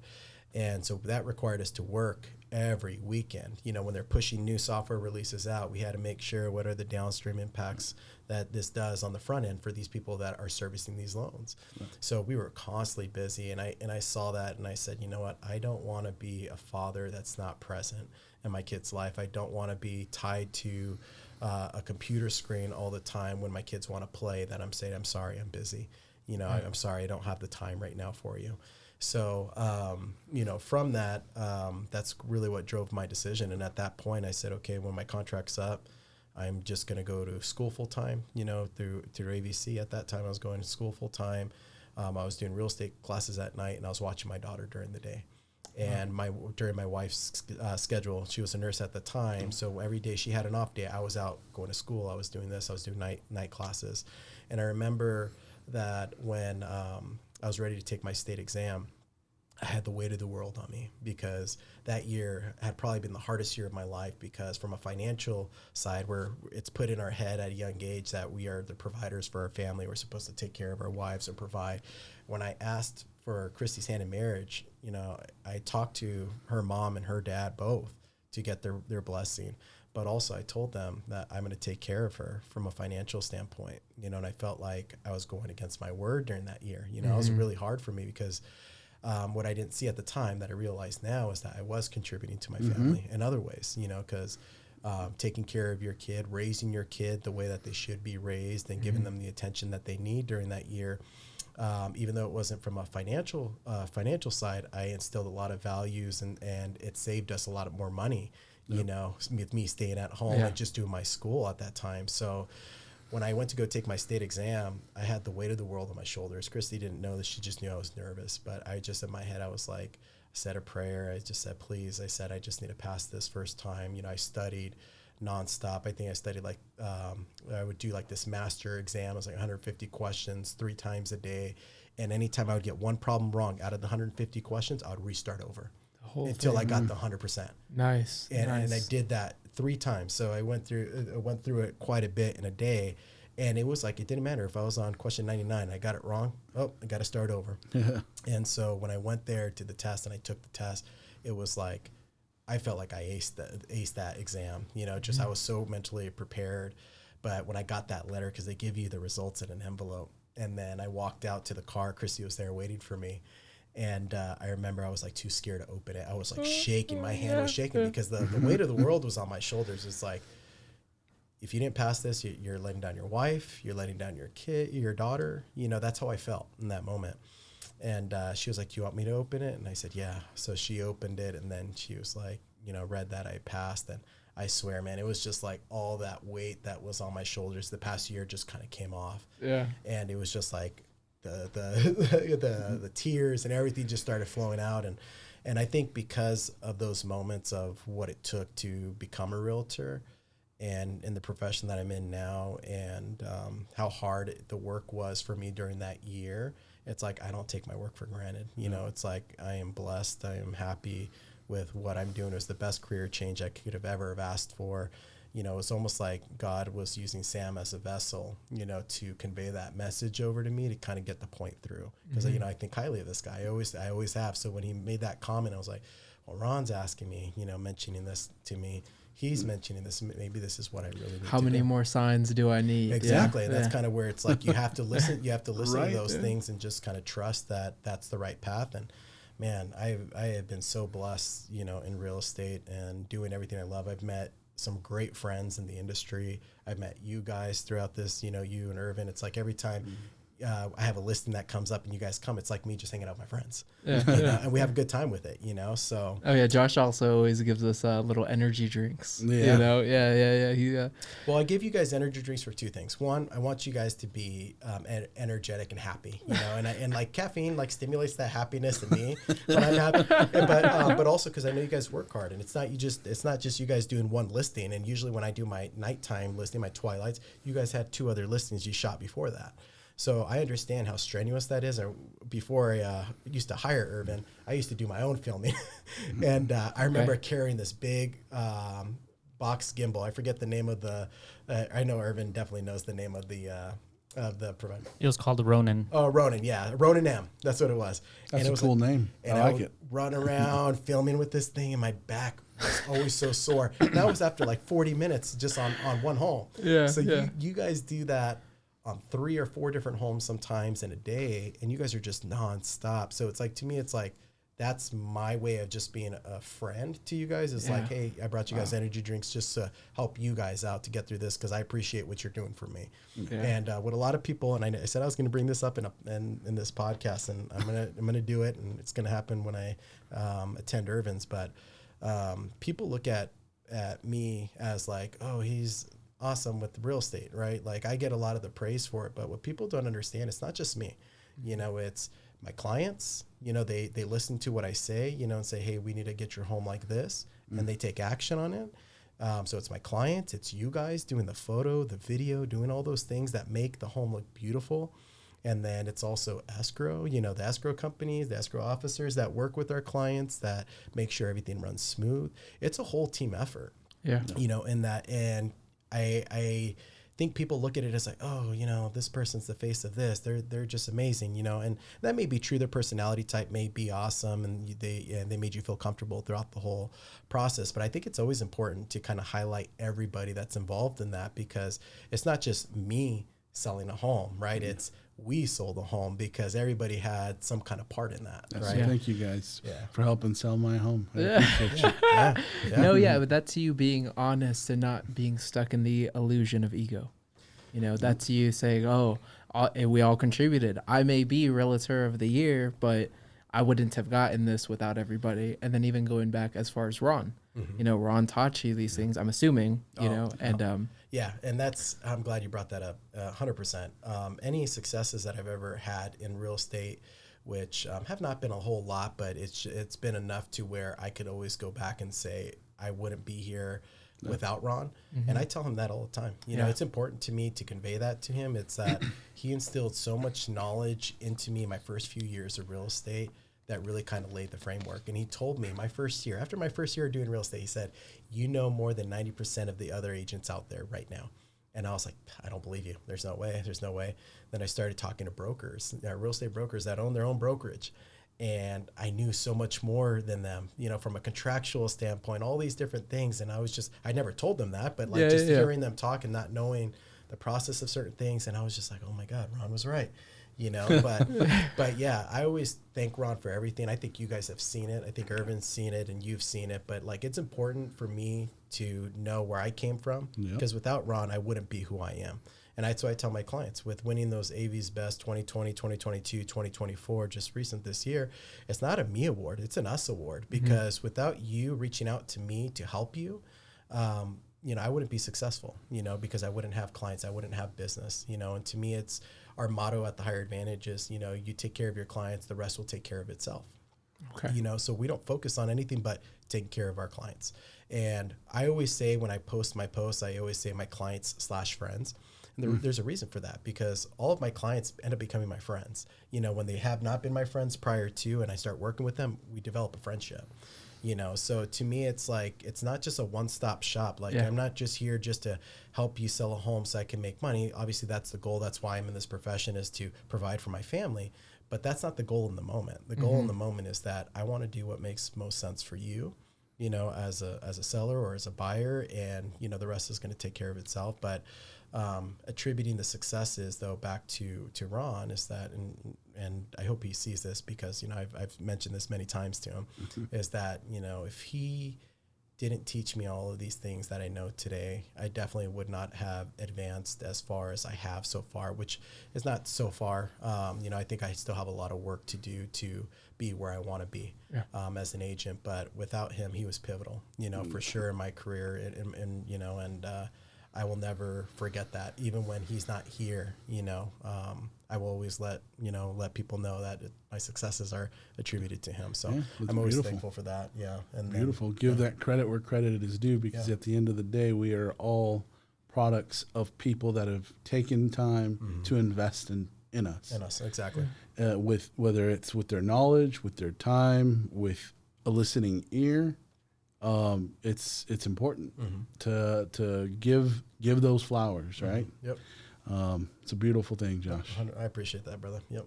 And thank you for allowing me to work with you, man. I know we talked about it many years, and at the time Sam was buying a home, I wasn't a realtor yet. But I did refer him to Ron. So Ron helped him buy his home. Okay. And the one we shot, right? What's that? The one we shot. Yeah. So Ron helped him buy that home, and then he reached out to me to help him sell it. And I don't ever I'm not friends with people because I think they're going to use me as their agent. I'm friends with them based on my relationship with that person. If they have another friend that's agents, every person knows 3 or 4 different real estate agents, out there. I don't base my friendships on that. So even if my friend said, hey, I decided to use this agent, that's fine. That's fine. That doesn't affect me in any way. If it's meant to be, it's going to happen. If not, no big deal. But the fact that, I wasn't expecting Sam to use me, but the fact that he reached out to me to use me, made me feel good, and it's anybody that gives you any kind of business, like the way that I see it is that you bust your tail for that person, because without them, you wouldn't have a business. Right. Yeah. And it's, we see it time and time again with just in every profession where people don't give back to the people that are extending that opportunity of business to them, and they don't give them their all, and I think that, people need to work hard, for people that give them opportunity, and so I hope that Sam has seen that on our end. I know that he's seen it with you guys, and I'm sure he has seen it with us and stuff, or with me on my end, but he also worked hard too on his end, getting his home ready, to get sold. And he listened to everything to a T. We made a list when I was there. He walked around. I came back when we were ready to take the photos. Everything was done to a T. Yeah, you made our life easy. It looked great. And then when you really care about how it looks, it shows in the photos and video. 100%. That was all my wife. Okay. I take no credit. I'd say it was all her. Thank you, Liz. She was like, "Oh, you did good, huh?" Hon, you heard it here. I know it was all you, so everyone knows. I like to tell Irvin when he shows up to a listing, and I know it's not going to be there. I'm like, "You ready to move some furniture, Irvin?" I just joke with it, but it ends up being perfect for you guys. Yeah. The Josh though is notorious for like one little thing. It's actually twisted this way. Do you guys mind doing this one more time? But we love him, so it's not like a big deal. Yeah. The old Apple. There's one more thing. Yeah. But it's good. He's had some great families that we were able to be a part of. There was one where we had like some huge pizza, big belly. Big belly. It's like in Quartz Hill, right? Yeah, Quartz Hill. Yeah. That was the Tidwell family, amazing family. Yeah. They're like, "Oh, you want some pizza?" And I'm like, yeah, of course I want some pizza, But just those moments, you don't come across those a lot in our field. We get lucky when you have a family that's very welcoming, good hospitality. Yeah. Especially in the Antelope Valley, California in general. You're not going to have a lot of families that are that welcoming. But usually when it comes to your homes, they're very welcoming. Yeah, I've been so blessed, man. All of my clients and friends that I've worked with are all such good people, and I'm blessed, that I get to work with people that I love working with, because I'll tell you, I think maybe I've worked with one person before. It wasn't even a family. It was just one person. I just was like, man, I did not know this person was that rotten, as a person, and you come across those things. It's just like, okay, well, we'll get through this transaction and we're going to do everything the right way. But we were talking about that the other day, because all the different types of personalities in such a public line of work, that you have to deal with, even if it's just filled in the phone call, some of the crazy questions and yeah. Yeah, people think that real estate's super easy. They think it's just popping up a sign in front of a home and then cashing a check and, oh, look at these realtors. They're driving these really expensive cars. I can do that, right? And I always tell people, they ask me like, hey, I'm thinking about getting my real estate license. What do you think? Amazing. Yeah, if you want to get your real estate license, do it. However, it's going to take a lot of hard work, and don't expect the first few years that you're going to be making over 150,000 a year. Could it happen? Yeah, it could happen. But it's generally not what happens because it's more of the learning phase of things. But if you have the work ethic and you have the attention to detail and that you're going to make sure you take care of your clients, by all means, get your license. But I think that there's a stat out there that says the first year of new agents, I think 80% don't return to do real estate the next year. So it's like the percent may have changed. The turnover has been crazy, in real estate. And I think Irvin has told me before too, is that he's seen it. He's seen agents come into the field and then he doesn't see them or ever hear of them again. Yeah. And it's just, it's sad. They'll be like, this is my first listing, I'm getting photos. And it's like, all right, cool. And then, gone. It's like, oh. Where did they go? Yeah. Yeah, that's tough. Yeah. Now, I wanted to know, you guys have strong bonds with your parents. I know your mom more than your father, and I'm sure it's both of them for you. Yeah. Yeah. Is there something that they shared with you that you carry with you till this day? Like maybe a phrase, a teaching. Like, for example, my mother told me, son, don't have kids at the age that I had them. Please don't. And she had them started at 20. And I was like, okay, yeah. And as I was in my 20s, I said, oh, I get it now. I see what you mean. I was able to spend another decade focusing on me and who I am, what it is to be an adult. You focused on raising me and my sister. And that's what it was. I got to keep them alive. I got to keep a roof on their head. I got to make sure they don't stink. They got to have clothes, like it's a different mentality. And I was fortunate enough to not make any mistakes. Not that they would have even been mistakes, but slip up in a direction where I wasn't ready to have kids, Yeah. And now that I'm at the age where I feel like, I would love to have kids. Now it's kind of hard to start that journey, But for me, that's something that I carried with me, and I now understand why, and I'm thankful that she gave that to me. Yeah. That's amazing. Yeah, I think for me, I think it was, and it's collectively my parents and my grandparents, especially my grandfather, was that if you do something, do it right the first time so you don't have to do it again, right? And that's something I always kind of focus on, especially work related, is do things the right way and do it the best you can do it so you don't have to go back and do it over again. And that just all frames of life. Doesn't just have to be work related, just being a parent, just being a friend, just, be a good friend, like you don't want to, especially if you have a good relationship like how Sam and I do, he's one of my best friends. We've been friends for over 10 years. Is that like, he's there for me, I'm going to be there for him, and vice versa. So there's a lot of different ways you can kind of attribute that to life. But I think that was one of it. And then also my mom always mentioned with when you find a wife, you need to treat her like a precious jewel.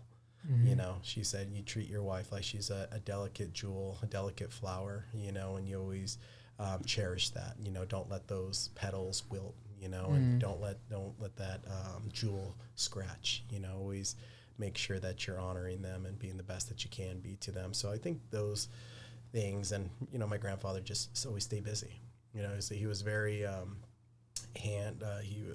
very physical labor kind of guy.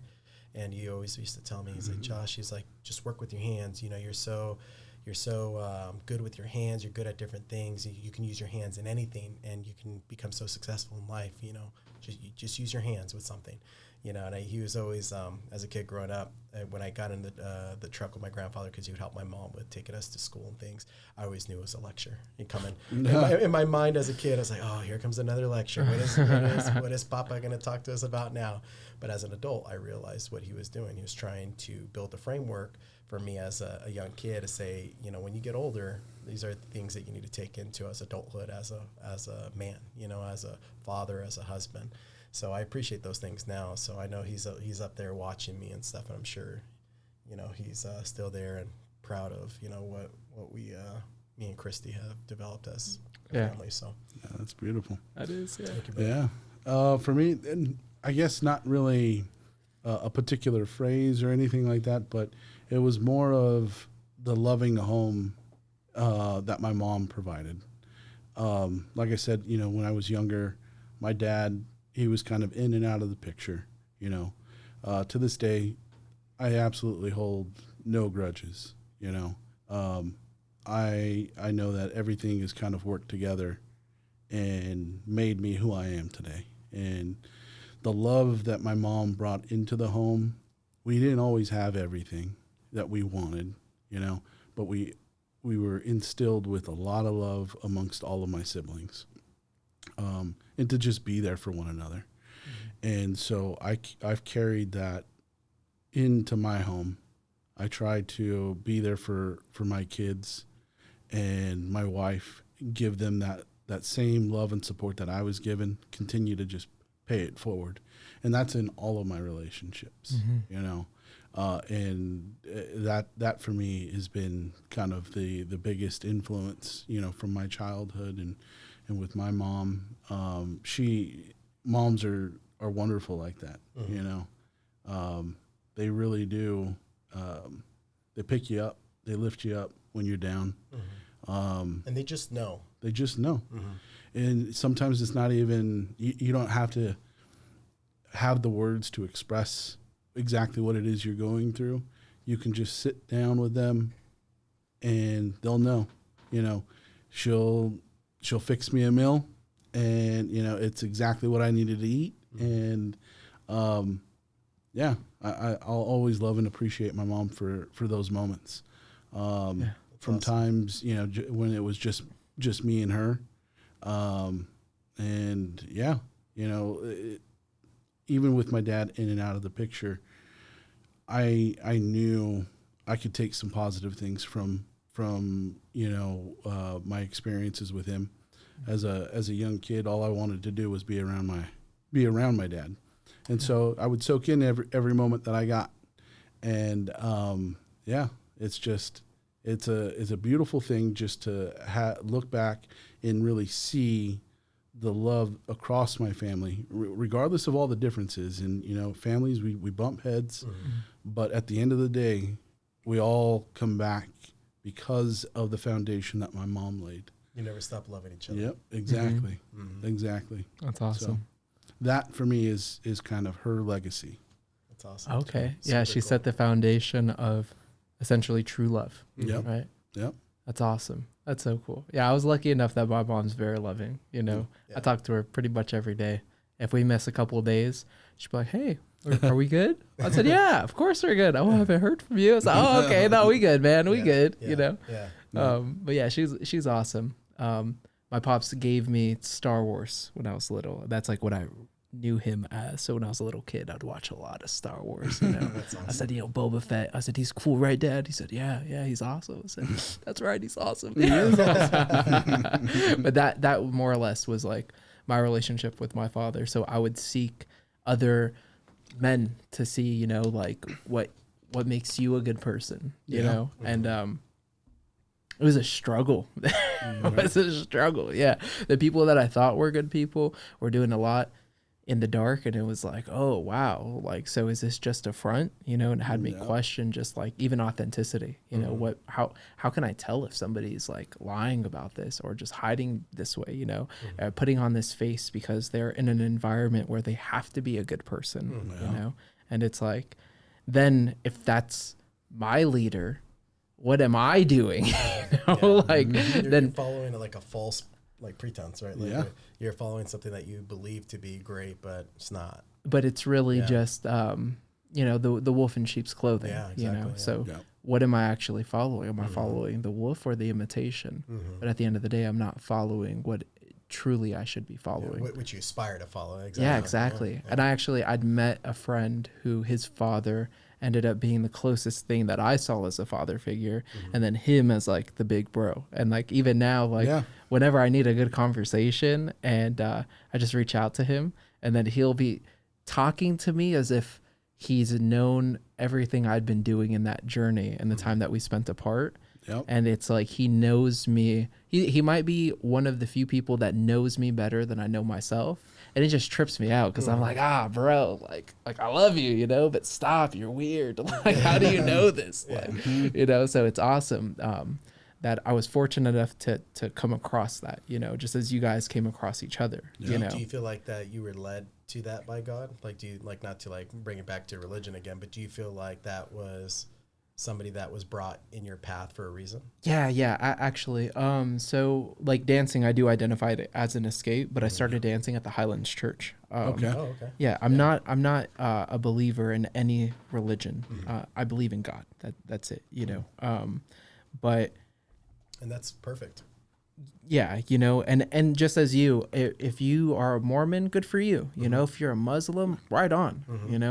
Kill it. 100%. Yeah, if you believe in Taoism and you're a follower, dude, do what makes you happy and what keeps you feeling good. Yep.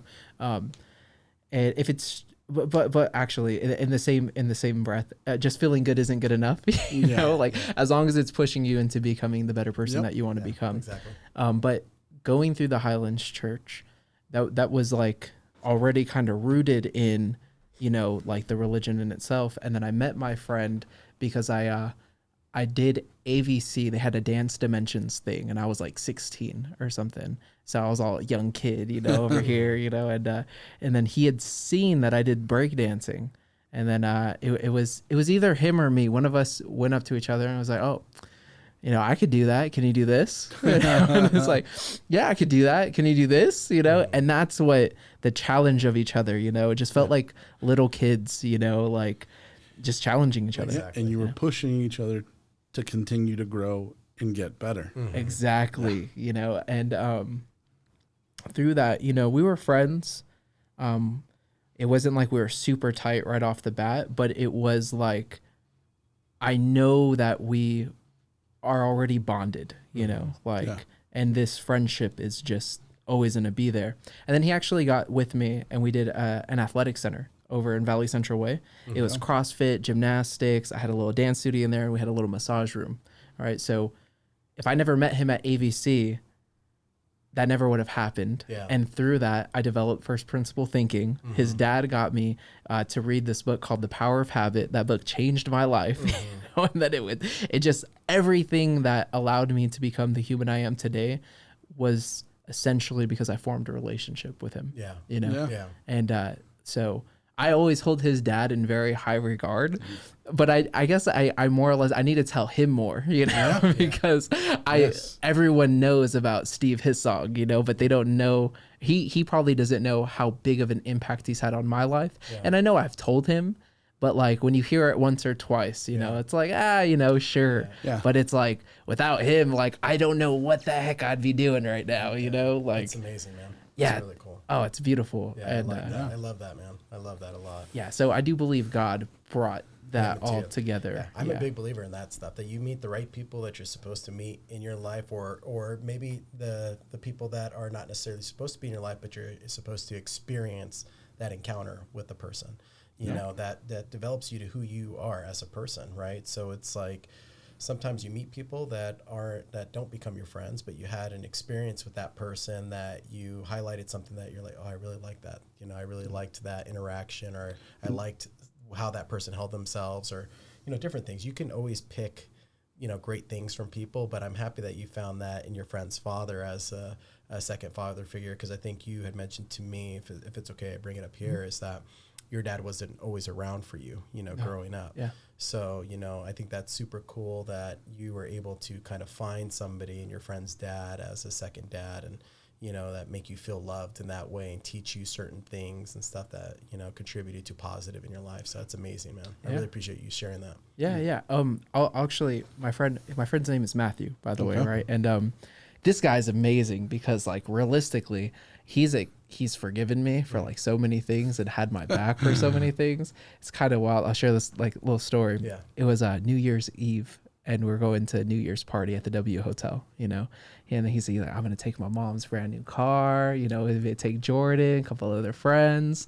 So we go And then I end up getting like super drunk because I'm with people that we're at the W Hotel, Yeah, you know. yeah. I'm like, oh, you know, I'm here, you know, and I don't. made it. Yes, I made it. You know, I made it. And it's like, it's a hotel, bro. Relax, you know. For winter. Yes, but I was a kid. I think it maybe I know I was like underage drinking, you know, and I was like drinking everything. I'm drinking wine, beer, alcohol, like vodka, and I'm not thinking about, oh, I shouldn't be mixing all these. Yeah. I'm like, yo, we're here, you know, like let's get it. Let's live it up. Exactly. So fast forward to the drive home.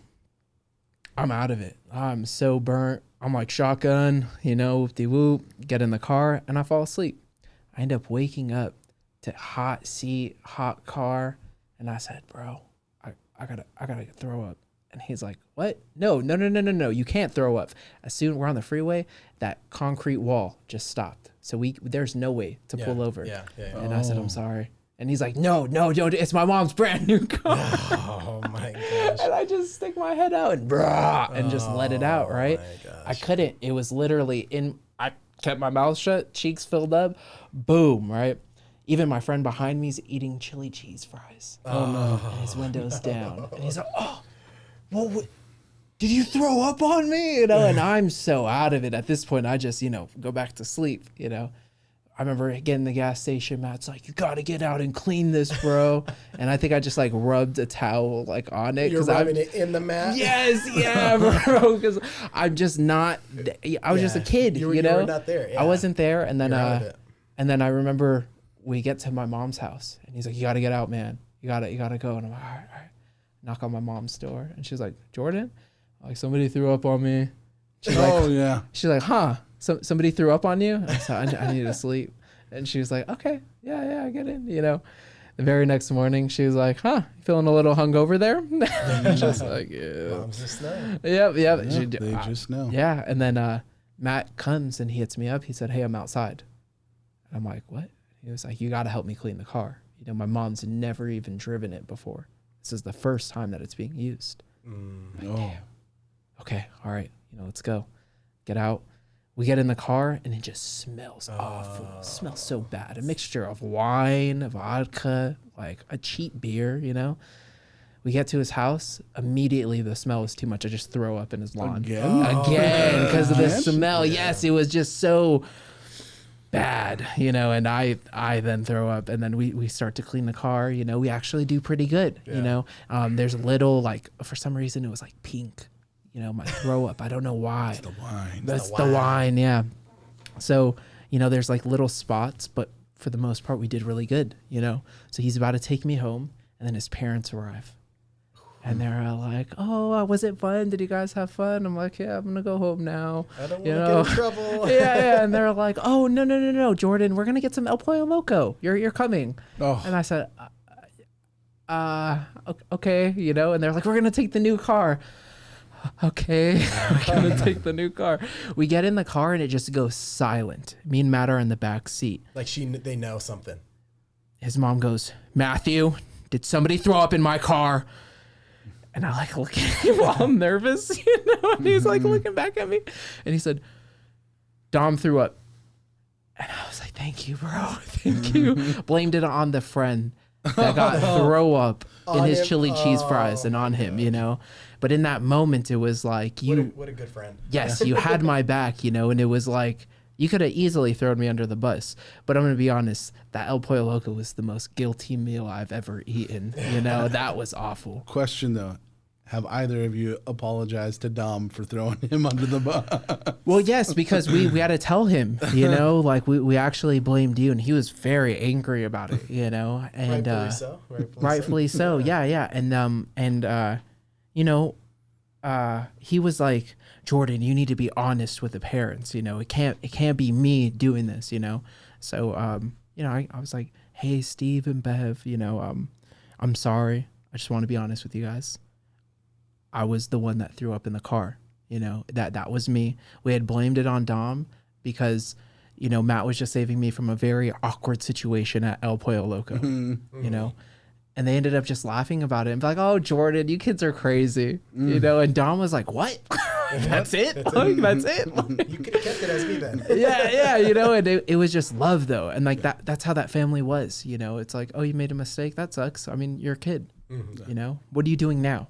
What are we pushing towards? Yeah. And his dad was so awesome because I was a teppanyaki chef at Tokyo Steakhouse, on and off 6 years, So he was like, what if I get you a food truck and you do teppanyaki from the food truck, and then I'll get everything. And then once you get it down, you just pay me back and then there's your business. That's super cool, man. Super cool. Yeah. But I hate cooking now. Yeah. I have a passion of hating it now, So it is. So your teppanyaki awesome. Days are behind you? Yeah. Absolutely. No, yeah, because I love eating it. Just don't like doing it. Yeah, but actually at the restaurant you can buy your chef a beer, and they can drink with you. So I did become an alcoholic during that job, and there's so many things that job brings that I am not proud of, and those were why I needed to stop doing it. Well, it's good that you're able to identify those things, the things that we're not attributing to positive, things in your life, and that you're able to separate it. And just throw a few things out there. Like one, when I first met Jordan, he didn't drink caffeine, or he didn't drink soda, or he didn't or eat candy. I think that was one too, right? Candy. Oh yeah. You're talking about me. No. Oh yeah, not my son. Yeah. No. I was like, Jordan, you're talking to me in the third person. No, you're fine. You're fine. Yeah. So and he explained to me why, and I was like, oh, okay, cool. Like, I respect that, but the fact that you're able to take things away and kind of change it to who you are today is awesome, man. I think that's super cool because you're super reflective in that way too. It's like, I value self-actualization heavily. So when you're talking about it, I'm like, oh man, he just did it. I don't know if it was instinctually. I don't know if somebody taught you how to do that, but I was like, you're one of the few people that I know that are actively doing it, Yeah, I even think back to when I was younger. Like, I tell my mom all the time, not to get into another story, but I tell my mom all the hardships we went through in life as a kid, I didn't see it as hardships. I didn't see that in that moment as a hardship. Some of those things are very sensitive to my mom, and she tears up about it when we talk about it. I'm like, Mom, you were the best mom ever. You gave me everything that I needed. It's like, I didn't have all the things I wanted, per se, but that's not what mattered. She gave me love. She gave me food. Always fed. I was never without a meal. Always had a house over my head. But those things, that I can always look back to with my mom are positive things, that drive. And I tell her, I'm like, Mom, you may see it as a negative time of your life, but I see it as a positive. I just looked at you as wow, at a time where we didn't have a house, and my mom was living by herself because she lost her job and we were living with my dad. She was able to come up with money somehow, and we opened Christmas presents from the trunk of her car at McAdams Park in East Palmdale, and that's one thing that I will never forget, is that as a kid, it's a little kid, you're like, oh my God, my mom got me presents. It was almost and it makes me feel bad thinking about it now. It's almost I expected that she would have gotten me something as a little kid, but as an adult, looking back at that, it's man, she was going through some serious things trying to get a new job, and just lost a job, and and she didn't have her kids with her. She must have been struggling so hard at that point of her life, and she was able to make something work, to try to make her kids' life feel as normal as possible. And when I look back to that, it's just such a beautiful moment, and I told her, 3 weeks ago, I had a conversation with her. I said, Mom, you're the best person ever in my life. I said, you're a rock star. I always saw you that you were my protector. And I said, I love you. I don't want you to ever think that I hold resentment or guilt or anything. I said, it's made me the person that I am today because of you. So it's just I even reflect just back on times when I was younger, just those things all the time. It's not just the day, it's just in general with life, so. Yeah. It's important to take account of all those things. And as parents, we don't, we want to do better. We want to do better. And you were talking about your mom, it's different perspectives for her that may have been the hardest moments of her life, but for you as a kid, you don't hold grudges. For you, that was just your beautiful childhood, a beautiful moment that you got to spend with your mom. I can say the same thing for my mom and my parents. Regardless of the struggles, whether it was as we were transitioning from Ventura to out here, there was a period of time where we were without a home. And I look back at that and I'm like, you know what? That for me was a positive thing. You know, we were kind of in between, and there were times where I slept out of a car. And, but I looked at it as an adventure, you know. Kids have we all have different perspectives. And, you know, I can only imagine for my mom, the pain that she was going through to try to put our lives back together. And I look back at it and I'm like, you know what, those moments shaped my perspective on life as a whole. You know, I know what it's like to go without, and I know for me what everything that I'm going to be willing to do to provide. And so it's those instinctual habits and that drive to be there for others. And so yeah, you know, again, moms are great. Yeah, they're great. Amazing. Yeah, no, and it's amazing that you guys got to have amazing mothers, you know. And I did too. My mom's pretty pimp. I really love my mom. You know? Yeah, she's really cool. I like Jordan's Lego, man. His Lego is so funny. Josh is going to take that from now on. Yeah. He's going to throw it in My mom's going to be like, what the heck? What do you mean by that? No, actually, Piv, I got that one from Irvin. Oh, yeah, look yeah. at Irvin Look with at the Irvin over influence. there. I'm gonna check the light, so just keep me. You can keep Yeah. Handle. It's on a timer, so sometimes the lights will just gotcha. shut off. Yeah. That's Irvin's code for we need to wrap up. We need to It's my turn. No, but families are really good. Do you guys have any friends that have outlasted from like childhood till now? That I've been friends with since childhood till now. Yes. Man, I'm trying to think. I would say the closest one, and is from 6th grade. Okay, that's early middle school. From 6th grade would have been my my best friend at the time. His name was Neil, or his name is Neil. I mean, I still chat with Neil. We're just not as close as we used to be at one point, but I had a lot of good memories with him growing up. Yeah. Good dude. You know, he just welcomed a new son into this world, and he's like an awesome dad from everything I see online. You know, from his fiance. You know, they're a beautiful family, but I'm just so happy for him, you know. And I remember we talked about before I even had a family, we're going to have kids around the same time so they grow up with each other, you know, things like that. And I have a lot of good memories with them, but we're not as close as we used to be. Obviously, we're just at different stages of our lives where he's busy with his work, I'm busy with mine. I don't live out here locally anymore and things like that. But, you know, that's not an excuse. You could always make time for each other, but you know, that's just that's who I would say would be my longest tenure friendship. You're in Santa Clarita? I'm in Santa Clarita. Yeah. Okay. You didn't know that? Yeah. No. I vaguely remember it, kind of, you know, but I always see you out here. Yeah. So I'm out here a lot because of work. But I live in Santa Clarita and commute out here all the time. Yeah. For me, you know, I've been fortunate, like we were talking about. My wife, you know, we've been friends since childhood. Yeah. So that for me is very special. I hold that very dear, and you know, I appreciate that. But as far as other friends from kind of being a child, you went to school with them. But my buddy Freddie Estrada, our bond is very, very deep. We don't see each other on a regular basis. We see each other maybe a couple times out of the year.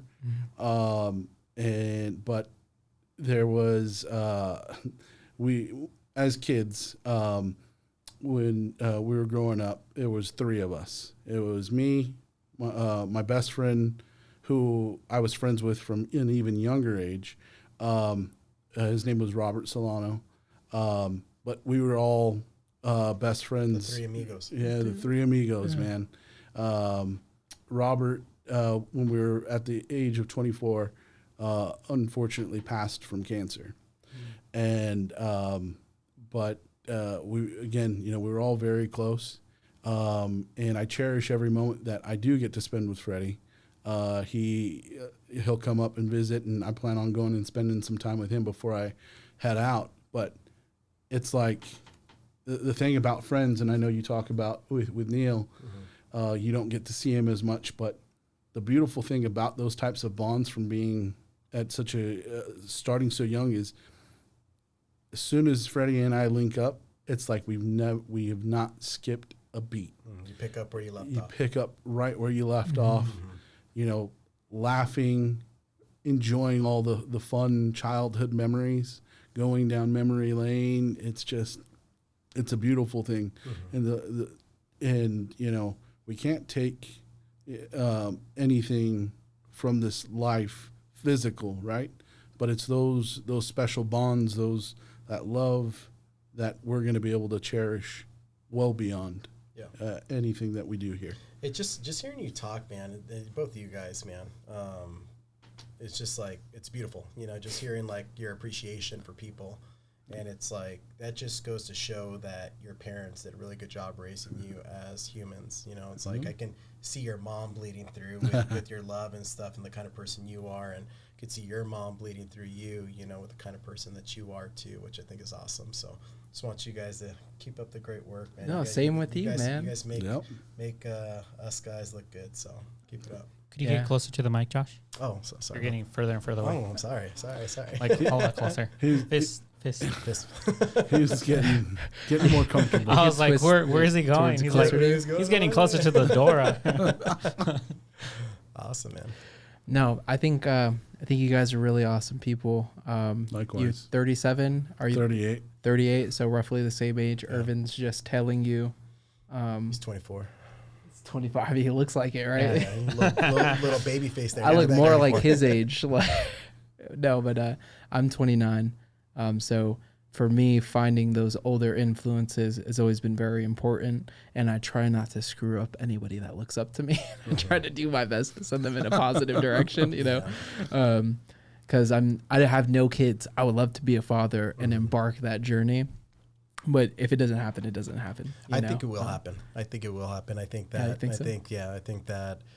Just know your personality types. You and Irvin, man. Like, we've had these conversations before. We won't get into it, but I do think that there's somebody out there for you guys, for sure. Yeah, crickets. Yeah, I definitely think there is somebody out there special for you guys. It's just your paths are going to cross at some point, and it's going to be for a reason. And then you'll realize why it took so long for that to come. You know, for your paths to meet. Maybe it's the story of that other person, where they're at right now in their life, right? And once you meet that person and you hold on to them and take what my mom told me, you know, treat that person like a rare jewel and don't let it get scratched, or a rare flower, don't let those petals wilt. You know, just always keep on loving. And, you know, there are times, like, you know, that you go through little bumps in roads and stuff like that. Relationships aren't easy, you know, even friendships. Even friendships. Even friendships. It's not just marriage or boyfriend and girlfriend or, you know, whatnot. It's, you have to maintain relationships. Relationships as a whole takes work, you know, and it's like, there's some times where you'll have friends and you'll realize, like, hey, is this friend really my friend? You know, do they really have my best interest at heart, you know, or am I just a friend to them? You know, and that sometimes some of those people become very negative in your life and weigh heavy on you and create a lot of stress. And sometimes you have to look at that and say, hey, I need to separate myself, you know, from those people. Sadly, and those are some of the toughest decisions, especially for people with the mindset like we've got. Those are some of the toughest decisions that you have to come to. Yeah, cutting people off and just, you know, removing yourself from them and knowing that you'll never say anything negative about them to anybody or tarnish their name, but you just know that, hey, you know, wish you well in life, but, you know, I just don't want you in my life, you know. That's hard, you know. So I'd actually dropped out of high school sophomore year, right? And I remember all these people that I thought were my friends. And it was that quick, rude awakening that I got before the people that stayed in high school got years later. You really find out who your friends are. Exactly. And luckily, I have like about 3 friends where two of them I see way more frequently than the third. But they all have been, like, I just consider those 3 brothers, you know. Of course, Matthew's like more of like the older brother, but the other 3 are like, so I guess it'd be 4, you know, 4 people in my life that they have gone from friends and transcended to family, you know. And like, so in this period of my life, going through this transition, I'm trying to help my kids kind of cope and coach them through some of that stuff. especially because like my daughter, she's in her sophomore year and she's going to be going into her junior year, and we are uprooting and we're migrating, all the way across country. And, same thing with my son. He's 18. At this point, he's of age. He can do what it is that he wants to do. Right now he's choosing to come with us, which is a beautiful thing because I want to continue to love and support him. But coaching them through this big change in our lives, I'm really leaning on a lot of my life experience, and I'm a firm believer in whatever is meant to be will be. Those relationships that you have, like I can say for Josh, we're going to continue to be friends no matter what the distance is. Yep. And I know that they have really good friends they're no longer just friends, they're family now. And I know those individuals will continue to be family. And so, I'm just loving my kids, encouraging them, trying to comfort them with the idea of like, hey, yes, we're going to be going into a new space, but it's filled with opportunity, and all those memories that you have here, you get to take that with you. And those relationships, they don't have to just end there. And if they are worth keeping, they will continue to blossom. And if your path leads you to come back to California, then I'm going to love and I'm going to support you through that. And we'll see what life brings. Yeah, and who knows? He might go to Kansas City and live there for a little bit and come to realize that maybe Kansas City wasn't the right state for him, right? And he's not tied to it right at that moment too. So it's for him to go out there, and it's like you said, it's an adventure for him, and he's kind of taking it as a little kid, the adventure that he saw in those negative situations. This is not a negative situation, but it's like a big family adventure. He's going on an adventure, embarking on something new with his family, and going to test the waters and see how they like it. And if they don't, then they, as a family, can make a collective agreement and like, hey, let's go try a different state out. It doesn't have to be back to California. Maybe it's Tennessee. Maybe it's Tennessee. Maybe it's it's Texas. Maybe it's Texas. You don't know. Yeah, we'll see. Maybe it's Texas. You become a Cowboys fan like me, man. Hey. Calm down. No, but like even Irvin was playing with the idea of South Carolina, and I'm all for it. And it was like my mom wants to go to North Carolina. And I'm like, let's go, guys. Like, I think you and Irvin, man, if you guys make a move like that would be pretty cool. And I think that, you guys could always like maybe as like a tester off of each other, lean on each other. Maybe you guys get a place out there, and just kind of embark on it and see if it's something that works for you, Yeah. Because you guys have something that works really well with InView Media, and you guys do really good work together. Yep. You guys can literally pick up with the skill sets you guys have to another state and show people out there in those states what you have to offer. And if those agents are smart, they're going to jump on it all day. I would obviously be sad to see you guys leave, but you guys also, and like I told Sam, you guys have to do what's best for you. It's like my selfishness side of it is I don't want you guys to go anywhere, right? And I told Sam that, but I said it's a bittersweet moment. The bitter part is that I'm losing one of my best friends to another state, but like Sam said, distance isn't going to affect that. But I know what he's doing is for the betterment of his family, and which makes me happy, so yeah, I'm excited. I'm excited to see what happens from this. Yeah, definitely. I have a friend, actually the guy who gave me my first car. He had me work on his backyard over a series of weekends. He gave me this beat up little Mercury Mystique, little stick shift, but it was my first car, and so it was awesome. But he actually moved out to Georgia. He retired last year, about a year and a half ago. And he was like, hey, if you guys want to come and check it out, you guys can stay here. I have two rooms free. Let me guess, Peachtree, Georgia.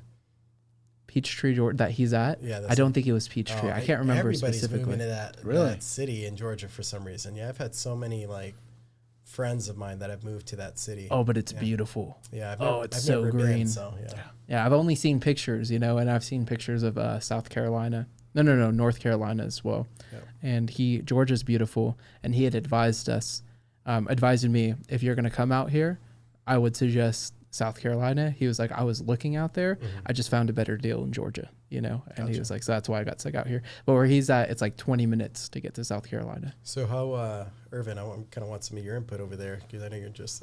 Would it? What do you think the likelihood of something like that is? For me, honestly, it just all depends on how economically I'm able to see my future. As far as like where we're at right now, we're kind of in a weird place here in California where inflation just kind of just keeps going up. It keeps going to the point where I'm either gonna keep feeling like I'm starting my life, or I need to go somewhere where I could actually start my life. Yeah. And right now, the only reason I'm not jumping into 100% moving out of states because of family. I didn't grow up with family just because my parents migrated from Mexico, and then now leaving my family to migrate somewhere else. You know, it's one of those things like the culture, just like we have to be around each other, and it's going to be hard for me to do that transition. Because you feel like you're almost kind of like abandoning them a little bit. Kind of. And then what you guys were also talking about, like not kind of putting in the putting the time and putting your efforts into the family as far as like while they're still able-bodied, you know, and then being able to spend the time the way that you should be spending time with. That means a lot to me, especially because I have my niece and my nephew out here.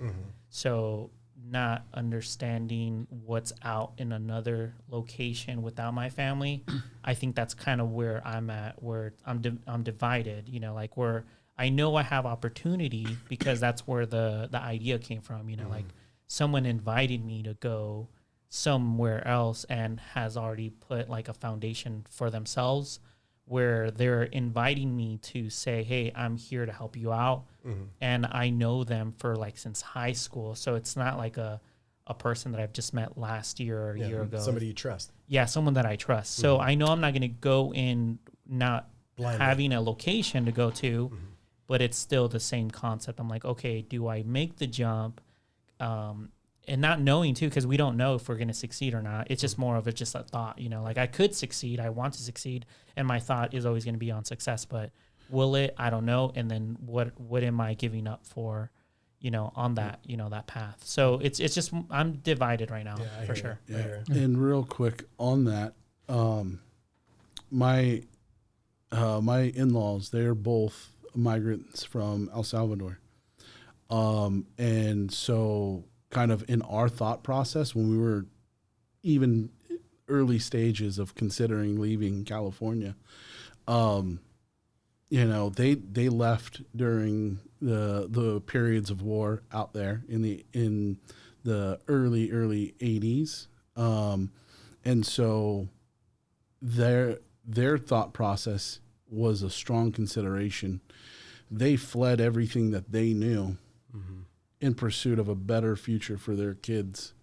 And, you know, I'm not comparing, you know, California to a period of war like that, but the same type of mindset and decision-making process is like, okay, well, I also want to have a better future for my kids.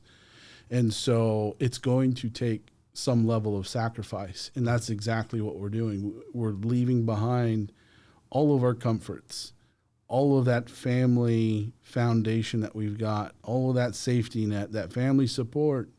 It weighed heavily on us. But considering, you know, the fact that was the same type of decision that my in-laws had to go through, you know, same decision that it sounds like your family had to make.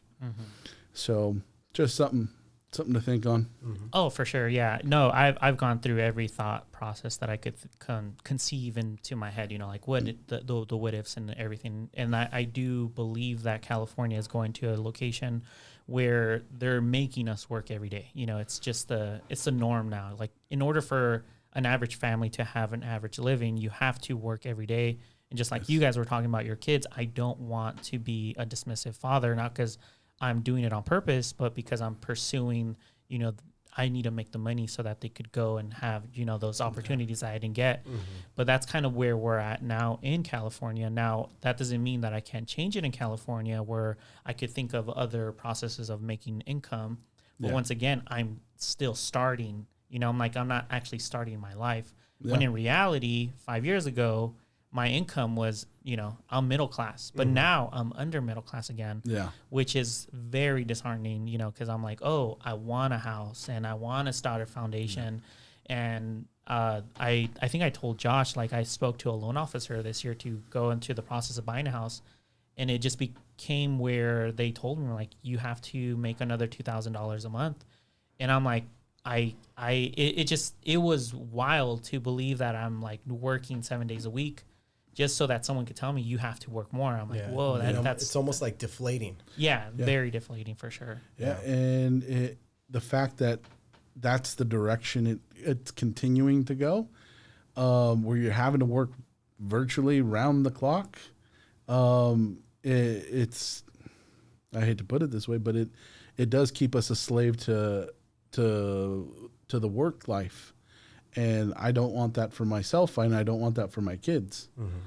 It's about figuring out what you are able to do to work normal, but also have that balance of life for yourself and for your future kids and for your future wife and things like that. So I understand, man. I get it 100%. And it's like at different times too, because when we were like, buying our homes, our first homes, things like that, the market had crashed, so we were in a recession still coming out when we bought our homes. So we got our homes out here. I got my home in West Lancaster, 4-bedroom, a 4-bedroom, 2-bathroom home, in West Lancaster off of 45th Street West for $189,000, that I bought my home. Now it's like, you can't even find that in Rosemont. You can't maybe find it in Mojave. You might have to go to Cal City to find that. It's a trailer right there. Yeah, so it's a lot now. So it's just I understand it, and I feel for you in that. I truly do. I wish I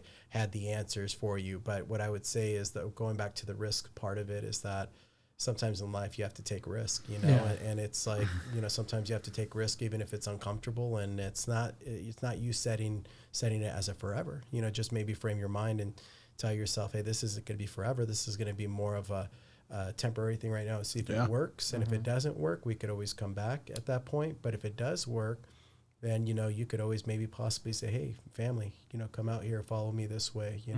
I've already tested this out and you guys are going to be fine, you know?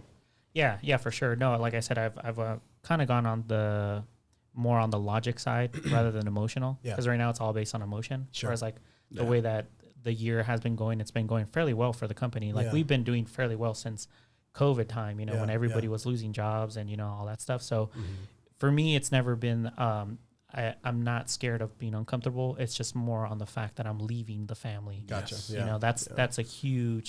That's a big thing for me. Like leaving family for me, it's a big step. And I feel like that's going to be something that your future wife is going to love about you, because it's very family oriented and that your family is important to you.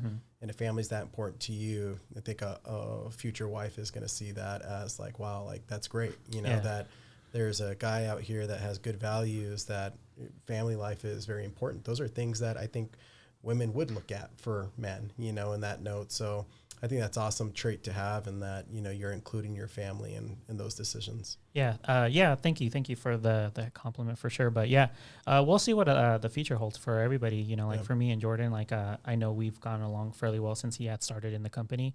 I had mentioned that the reason why I actually hired Jordan was more on his vocabulary, the way that he stood out as far as like in an interview wasn't based on the talent that he showed me on like taking photos or even knowing anything photography related. It was just of like, oh, you're a person that you're growing, and I could hear in your vocabulary, and that's an attractive trait, like as far as like how we get along. It's like there are things that I still want to work on him as far as like on his little personality traits, like where I'm like, hey, you're a little emotional every now and then.